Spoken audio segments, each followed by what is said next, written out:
ನಮಸ್ಕಾರ. ಇವತ್ತಿನ ಮೆಗಾ ಸುದ್ದಿ ಕಂಗೆಡಿಸಿದ ಬಿಸಿಲ ತಾಪಮಾನ ಅನ್ನುವುದು ಹೆಚ್ಚಾಗಿದೆ. 40 ಡಿಗ್ರಿ ಸೆಲ್ಸಿಯಸ್ಗೂ ಅಧಿಕ ತಾಪಮಾನದಿಂದ ಆರೋಗ್ಯದ ಮೇಲೂ ಕೂಡ ವ್ಯತಿರಿಕ್ತವಾದಂತಹ ಪರಿಣಾಮ ಬೀರುತ್ತೆ. ನೋಡಿ, ರಾಜ್ಯದಲ್ಲಿ ಬರಗಾಲ ಅನ್ನೋದು ಹೆಚ್ಚಾಗಿದೆ, ಬಿಸಿಲ ತಾಪಮಾನ ಅನ್ನೋದು ಹೆಚ್ಚಾಗಿದೆ. ಕೃಷಿಕರಿಗೆ ವಿಶೇಷವಾಗಿ ತೊಂದರೆ ಆಗುತ್ತೆ. ಕೃಷಿಕರಿಗೆ ತೊಂದರೆ ಆಯಿತು ಅಂತ ಹೇಳಿದ್ರೆ ಇಡೀ ಸಮಾಜಕ್ಕೆ ತೊಂದರೆ ಆದಂತೆ. ಇದು ಒಂದು ಭಾಗ. ಆದರೆ ಇನ್ನು ಆರೋಗ್ಯದ ಮೇಲೆ ಇದು ಯಾವ ರೀತಿಯ ಪರಿಣಾಮ ಬೀರುತ್ತೆ ಅನ್ನೋದನ್ನು ಕೂಡ ನಾವು ನೋಡಬೇಕಾಗುತ್ತೆ. ಸಣ್ಣ ಪುಟ್ಟ ಆರೋಗ್ಯ ಸಮಸ್ಯೆಗಳು ಈ ಕಾಲದಲ್ಲಿ ಇನ್ನೂ ಕೂಡ ಹೆಚ್ಚಾಗುವಂತಹ ಸಾಧ್ಯತೆ ಇರುತ್ತೆ. ಆರೋಗ್ಯದ ಮೇಲೆ ಹಾಗಾದರೆ ಬೀಳುವಂತಹ ಪರಿಣಾಮಗಳೇನು, ನಾವು ಈ ಸಂದರ್ಭದಲ್ಲಿ ಯಾವ ರೀತಿಯ ಪ್ರಿಕಾಷನ್ಸನ್ನು ತೆಗೆದುಕೊಳ್ಬೇಕಾಗತ್ತೆ, ಮತ್ತು ಸಾಮಾಜಿಕ ಜವಾಬ್ದಾರಿ ಅನ್ನೋದು ಪ್ರತಿಯೊಬ್ಬ ನಾಗರಿಕರಿಗೂ ಇರಬೇಕು. ಈ ಮಟ್ಟಕ್ಕೆ ವರ್ಷದಿಂದ ವರ್ಷಕ್ಕೆ ಬಿಸಿಲ ತಾಪಮಾನ ಹೆಚ್ಚಾಗಿದೆ ಅನ್ನೋದಕ್ಕೆ ಪ್ರಮುಖವಾಗಿ ನಾವು ಕೂಡ ಕಾರಣರಾಗಿರ್ತೀವಿ. ಆ ನಿಟ್ಟಿನಲ್ಲೂ ಕೂಡ ನಾವು ಮುಂದಿನ ದಿನಗಳಲ್ಲಿ ಈ ಬಿಸಿಲ ತಾಪಮಾನ ಕಡಿಮೆ ಆಗೋದಕ್ಕೆ ಏನು ಮಾಡಬೇಕಾಗತ್ತೆ, ಇದ್ರ ಬಗ್ಗೆ ಕೂಡ ಇವತ್ತಿನ ಕಾರ್ಯಕ್ರಮದಲ್ಲಿ ನಾವು ಚರ್ಚೆ ಮಾಡೋಣ, ಮಾತಾಡೋಣ. ನಾನು ದಿವ್ಯಶ್ರೀ.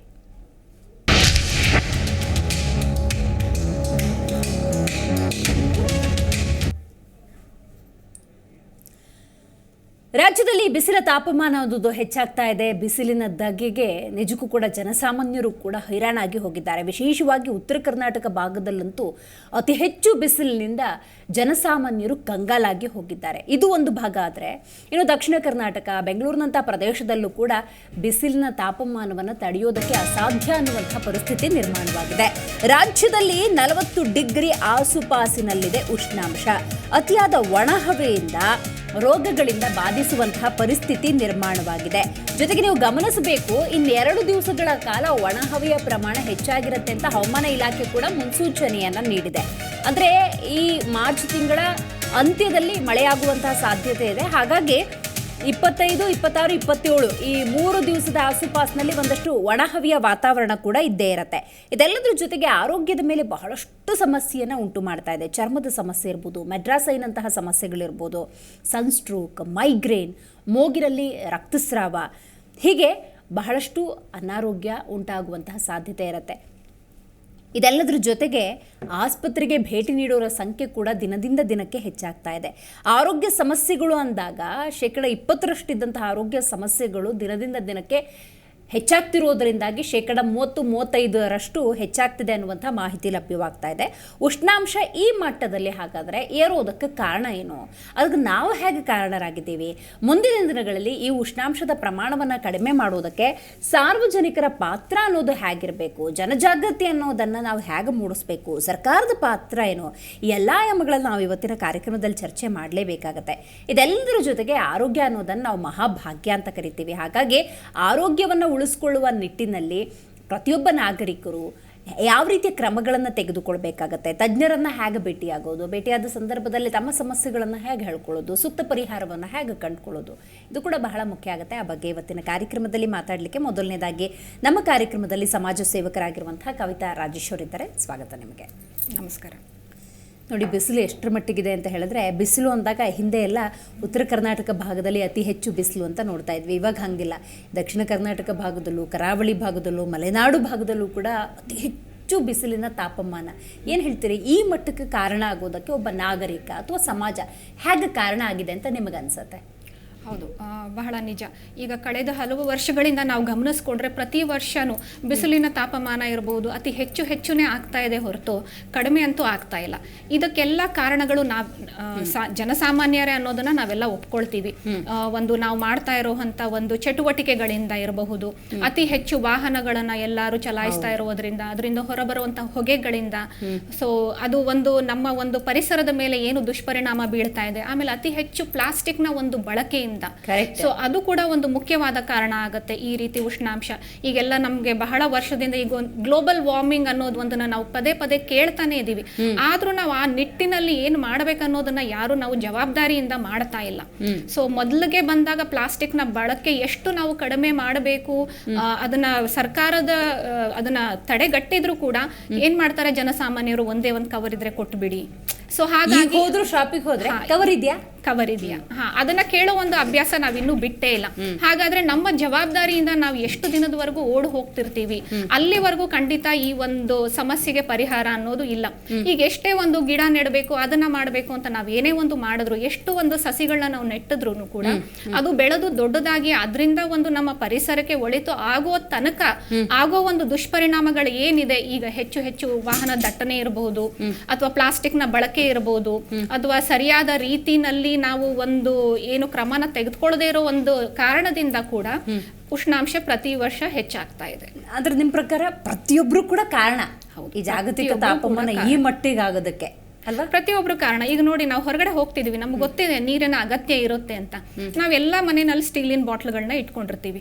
ಸೊ ನಮ್ಮ ಮನೆಗಳಲ್ಲೂ ಕೂಡ ಫಿಲ್ಟರ್ ಇರುತ್ತೆ. ನಾವು ಅದೇ ಫಿಲ್ಟರ್ ನೀರ್ನ ಜವಾಬ್ದಾರಿಯುತವಾಗಿ ಒಂದು ಅರ್ಧ ಲೀಟ್ರು 1 ಲೀಟ್ರು ನಾವು ಎಷ್ಟು ಹೊತ್ತು ಹೊರಗಡೆ ಇರ್ತೀವಿ, ಒಂದು ಬಾಟಲ್ ನಲ್ಲಿ ತುಂಬಿಕೊಂಡು ಬ್ಯಾಗ್ ನಲ್ಲಿ ಇಟ್ಕೊಂಡು ಹೋಗ್ಬೋದು. ಆದ್ರೆ ನಮ್ದು ಒಂದು ಏನು ಕೇರ್ಲೆಸ್ನೆಸ್ ಅಂತ ಹೇಳ್ಬೋದು, ಬಿಡು ಒಂದು ಬಾಟಲ್ನ ತಗೊಂಡ್ರೆ ಆಯ್ತು. ಸೊ ಇದೇ ರೀತಿ ನಾವು ಎಷ್ಟು ಬಾಟಲ್ನ ತಗೊಂಡು ರಾಶಿ ಟನ್ ಗಂಟ್ಲೆ ಬಾಟಲ್ಗಳು ಬಿದ್ದಿದ್ದಾವೆ. ಅದು ರೀಸೈಕಲ್ ಆಗ್ತಾ ಇದೆಯಾ? ರೀಸೈಕಲ್ ಆಗ್ತಾ ಇಲ್ಲ. ಕೇವಲ 9% ಮಾತ್ರ ರೀಸೈಕಲ್ ಆಗ್ತಿದೆ. ಉಳಿದಿದ್ದ ಪ್ಲಾಸ್ಟಿಕ್ ಎಲ್ಲ ಎಲ್ಲಿ ಹೋಗ್ತಾ ಇದೆ? ನಮ್ಮ ಪರಿಸರದ ಒಳಗಡೆನೆ ಸೇರ್ಕೊಳ್ತಾ ಇದೆ. ಅದರಿಂದಾನೇ ಉಷ್ಣಾಂಶ ಹೆಚ್ಚಾಗೋದಕ್ಕೆ ಒನ್ ಆಫ್ ದ ರೀಸನ್. ಈ ರೀತಿ ಹಲವು ಕಾರಣಗಳಿದೆ, ಅದರಲ್ಲಿ ಒಂದು ಕಾರಣ ಇದು ಕೂಡ ಇದೆ. ಹೌದು, ವೆರಿ ವ್ಯಾಲಿಡ್ ಪಾಯಿಂಟ್. ಯಾಕೆಂದ್ರೆ ಮನೇಲಿ ಉಗುರು ಕಟ್ ಮಾಡಬಾರ್ದು, ಕೂದಲು ಹೊರಗಡೆ ಹೋಗಿ ಬಾಚ್ಕೋಬೇಕು. ಯಾಕಂದ್ರೆ ಅವೆಲ್ಲ ಡೈಜೆಸ್ಟ್ ಆಗಲ್ಲ, ಅವೆಲ್ಲ ದೇಹಕ್ಕೆ ಸೇರ್ಕೊಂಡ್ಬಿಟ್ರೆ ತುಂಬಾ ತೊಂದರೆ ಆಗುತ್ತೆ. ಈ ತರ ಹೇಳೋರು ಭೂಮಿ ಏನನ್ನ ಡೈಜೆಸ್ಟ್ ಮಾಡ್ಕೊಳ್ಳುತ್ತೆ, ಯಾವುದನ್ನು ಡೈಜೆಸ್ಟ್ ಮಾಡ್ಕೊಳ್ಳಲ್ಲ ಅನ್ನುವಂಥ ಯೋಚನೆ ಬರಲ್ವಲ್ಲ ನಮ್ಮ ಜನಸಾಮಾನ್ಯರಿಗೆ? ಏನು ಹೇಳ್ತಿರೋದು? ಈಗ ನಾವು ಏನೇ ಒಂದು ತಿನ್ನಬೇಕಾದ್ರೂ ಅಥವಾ ನಾವು ಮಕ್ಕಳಿಗಾಗ್ಲಿ ಹಿರಿಯರಿಗಾದ್ರೂ ಕೊಡಬೇಕಾದ್ರೂ ಅವರ ಒಂದು ಏಜ್ ಪ್ರಕಾರವಾಗಿ ನಾವು ಯೋಚನೆ ಮಾಡ್ತೀವಿ. ಮಕ್ಕಳಿಗೆ ಸುಲಭವಾಗಿ ಜೀರ್ಣ ಆಗುವಂಥದ್ದನ್ನ ಕೊಡಬೇಕು, ಅತಿ ಹೆಚ್ಚು ಸ್ಪೈಸಿ ಇರೋ ಫುಡ್ನ ನಾವು ದೊಡ್ಡವ್ರಿಗೆ ಕೊಡೋದಿಲ್ಲ. ಆಮೇಲೆ ನಿದ್ದೆ ಮಾಡೋದು, ಪ್ರತಿಯೊಂದ್ರ ಬಗ್ಗೆನೂ ನಾವು ಎಷ್ಟು ನಮ್ಮ ಬಗ್ಗೆ ಕಾಳಜಿನ ವಹಿಸ್ತೀವೋ ಹಾಗೆ ನಾವು ಪರಿಸರದ ಬಗ್ಗೆ ಆಗ್ಲಿ, ಈ ಭೂತಾಯಿ ಬಗ್ಗೆ ನಾವು ಖಂಡಿತ ಯೋಚನೆನೇ ಮಾಡೋದಿಲ್ಲ. ಇದನ್ನ ಕೊಟ್ರೆ ಆಕೆಗೆ ಎಷ್ಟು ಅನಾರೋಗ್ಯ ಆಗಬಹುದು ಅನ್ನೋ. ಈಗ ನಮಗೆ ಹುಷಾರಿಲ್ಲ ಅಂದ್ರೆ ನಾವು ಒಂದು ಹಾಸ್ಪಿಟ್ಲಿಗೆ ಹೋಗಿ ಟ್ರೀಟ್ಮೆಂಟ್ ತಗೊಂಡು ಅದು ಟ್ರೀಟ್ ಮಾಡ್ಕೊಂಡ್ಬಿಡ್ತೀವಿ. ಆದರೆ ಭೂತಾಯಿನ ನಾವು ಟ್ರೀಟ್ ಮಾಡಿ ಅದು ವಾಪಸ್ ಮತ್ತೆ ಹಿಂದೆ ಇದ್ದಿದ್ದ ಹಾಗೆ ಬರ್ಬೇಕಂತಂದ್ರೆ ಬಹಳ ನೂರಾರು ವರ್ಷಗಳ ಕಾಲ ಬೇಕಾಗುತ್ತೆ. ಭೂಮಿ ತಾಯಿ ನಾವು ಎಷ್ಟರ ಮಟ್ಟಿಗೆ ಹಾಳಾಗಿದ್ದೀವಿ ಅನ್ನೋದಕ್ಕೆ ನೇರ ಪರಿಣಾಮ ಅನುಭವಿಸ್ತಾನೆ ಇರ್ತೀವಿ. ಆಗಾಗ ಭೂಕಂಪನೂ ಆಗುತ್ತೆ, ಸುನಾಮಿನೂ ಎದ್ದೇಳುತ್ತೆ. ಇನ್ ಡೀಟೇಲ್ ಆಗಿ ನಿಮ್ಮ ಜೊತೆ ಮಾತಾಡ್ತೀನಿ. ತಜ್ಞ ವೈದ್ಯರಾಗಿರುವಂತಹ ಡಾಕ್ಟರ್ ವೆಂಕಟೇಶ್ವರ ಅವರು ಕೂಡ ಇವತ್ತು ನಮ್ಮ ಕಾರ್ಯಕ್ರಮದಲ್ಲಿ ಭಾಗಿಯಾಗಿದ್ದಾರೆ. ಸರ್ ನಮಸ್ಕಾರ. ನಮಸ್ತೆ ಸರ್, ಮಳೆಗಾಲ ಬಂತು ಅಂದಾಗ ಶೀತ, ಜ್ವರ, ನೆಗಡಿ, ಕೆಮ್ಮು ನಾವು ನೋಡ್ತಾನೆ ಇರ್ತೀವಿ. ಬಿಸಿಲು ಬಂದರೆ ಇನ್ನೂ ಬೇರೆ ಬೇರೆ ಆರೋಗ್ಯ ಸಮಸ್ಯೆಗಳು ಉಂಟಾಗ್ತವೆ. ಏನೇನು ಸಮಸ್ಯೆಗಳಾಗ್ತವೆ ಆರೋಗ್ಯದಲ್ಲಿ? ಯೂಶ್ವಲಿ ಆರೋಗ್ಯದಲ್ಲಿ ಸಮಸ್ಯೆ ಅಂದರೆ ವಾಟರ್ ಇಂಟೇಕ್ ಕಡಿಮೆ ಆಗುತ್ತೆ. ಯಾಕಂತಂದರೆ ಪ್ರೆಸ್ಪಿರೇಷನ್, ಇನ್ವಿಸಿಬಲ್ ಪ್ರೆಸ್ಪಿರೇಷನ್ ಅಂತೀವಿ ನಾವು ಅದನ್ನು. ಸೊ ಇನ್ವಿಸಿಬಲ್ ಪ್ರೆಸ್ಪಿರೇಷನ್ ಅಂದರೆ ಬಾಡಿಯಿಂದ ಈಟಿಂದ ಬಾಡಿಯಿಂದ ಏನು ನೀರು ಎವಾಪ್ರೇಟ್ ಆಗ್ತಾ ಇರುತ್ತೆ, ಆವಿ ಆಗ್ತಾ ಇರುತ್ತೆ. ದಟ್ ಈಸ್ ಕಾಲ್ಡ್ ಇನ್ವಿಸಿಬಲ್ ಪ್ರೆಸ್ಪಿರೇಷನ್ ಅಂತೀವಿ. ಸೊ ಅದರಿಂದ ವಾಟರ್ ಇಂಟೇಕ್ ಜಾಸ್ತಿ ಆಗ್ಬೇಕಾಗತ್ತೆ. ಬಟ್ ನಾವು ಬ್ಯುಸಿ ಇರೋದ್ರಿಂದ ವಾಟರ್ ಇಂಟೇಕ್ ನಾವು ರೆಗ್ಯುಲರ್ ಆಗಿ ತಗೊಳಲ್ಲ. ಆ ತಗೊಂಡೇ ಇರೋದ್ರಿಂದ ಸೋ ಮೆನಿ ಪ್ರಾಬ್ಲಮ್ಸ್ ನ ಲಿಸ್ಟ್ ಮಾಡ್ಕೊಂಡು ಹೋದ್ರೆ, ಒಂದು ಡಿಹೈಡ್ರೇಷನ್, ಇನ್ನೊಂದು ಟೈಫಾಯ್ಡ್ ಫೀವರ್ ಬರೋ ಚಾನ್ಸಸ್ ಇರುತ್ತೆ. ಇನ್ಫೆಕ್ಷನ್, ಯಾಕಂತಂದ್ರೆ ಇನ್ಫೆಕ್ಷನ್ ಅಂತ ತೊಗೊಂಡ್ರೆ ಟೈಫಾಯ್ಡ್ ಫೀವರು, ಇನ್ನೊಂದು ಈಟ್ ಸ್ಟ್ರೋಕು, ಈಟ್ ಎಕ್ಸಾಷನ್ನು, ಈಟ್ ಸ್ಟ್ರೆಸ್ ಅಂತ ಅದು ಕ್ಲಾಸಿಫಿಕೇಶನ್ಸ್, ಅದು ಲೆವೆಲ್ಸ್ ಇರುತ್ತೆ. ಸೊ ಅದು ಆಗ್ಬೋದು. ಇನ್ನೊಂದು ಚರ್ಮ ರೋಗಗಳು, ಸ್ಕಿನ್ ಇನ್ಫೆಕ್ಷನ್ಸು, ವೈರಲ್ ಇನ್ಫೆಕ್ಷನ್ಸ್ ಎಲ್ಲ ಆಗೋ ಚಾನ್ಸಸ್ ಇರುತ್ತೆ. ಸೊ ಆ ಥರ ಕನ್ಕ್ಲೂಡ್ ಮಾಡ್ಬೋದು. ಸೋ ಮೆನಿ ಇದೆ, ಇದು ಜನರಲ್ ಆಗಿ ನಮ್ಗೆ ಗೊತ್ತಿರುವಂತಹ ವಿಷಯಗಳು. ರೈಟ್, ಮಾತಾಡ್ತೀನಿ ಸರ್. ಗೈನಕಾಲಜಿಸ್ಟ್ ಆಗಿರುವಂಥ ಡಾಕ್ಟರ್ ಪರಿಮಳ ಅವರು ಝೂಮ್ನಿಂದ ಕನೆಕ್ಟ್ ಆಗ್ತಾ ಇದ್ದಾರೆ. ಮೇಡಮ್ ನಮಸ್ಕಾರ. ಮೇಡಮ್, ನಿಮ್ದು ಆಡಿಯೋ ನನಗೆ ಕೇಳಿಸ್ತಾ ಇಲ್ಲ, ಅನ್ಮ್ಯೂಟ್ ಮಾಡಿ ಮಾತಾಡಿ ಮೇಡಮ್. ಮಾಡಿಬಲ್ ನಮಸ್ಕಾರ. ಜಿ ಟಿವಿ ತಂಡಕ್ಕೆ ನಮಸ್ಕಾರ, ನಮಗೆ ಸ್ಪೆಷಲ್ ಆಗಿ ನಮಸ್ಕಾರ. Thank you madam, thank you so much. Madam, ಚಳಿಗಾಲ ಬಂತು, ಮಳೆಗಾಲ ಬಂತು ಅಂದಾಗ ಶೀತ, ಜ್ವರ, ಕೆಮ್ಮು, ನೆಗಡಿ ಹಿಂಗೆಲ್ಲ ಕೇಳ್ತಾ ಇರ್ತೀವಿ. ಬಿಸಿಲು ಬಂದಾಗ ಇನ್ನೂ ಬೇಕಾದಷ್ಟು ಆರೋಗ್ಯ ಸಮಸ್ಯೆಗಳು, ವಿಶೇಷವಾಗಿ ನೀವು ಸ್ತ್ರೀರೋಗ ತಜ್ಞರಾಗಿರೋದ್ರಿಂದಾಗಿ ಹೆಣ್ಣು ಮಕ್ಕಳು ಎದುರಿಸುವಂತಹ ಸಮಸ್ಯೆಗಳೇನು ವಿಶೇಷವಾಗಿ ಬಿಸಿಲಿನ ಸಂದರ್ಭದಲ್ಲಿ?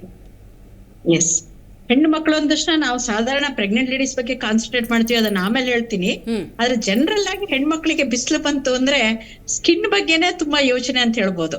ಯಾಕೆಂದ್ರೆ ಬಿಸಿಲಿಗೆ ಹೋಗ್ಬಿಟ್ರೆ ನೀವು ಎಲ್ಲಾ ಅಡ್ವರ್ಟೈಸ್ಮೆಂಟ್ ಗಳಲ್ಲೂ ದುಡ್ಡು ಮಾಡ್ಕೊಳ್ಳೋದು ಸನ್ಸ್ಕ್ರೀನ್ ಆಯಿಂಟ್ಮೆಂಟ್ ಮೇಲೆ ಅಂತ ನಿಮ್ಗೆ ಗೊತ್ತು.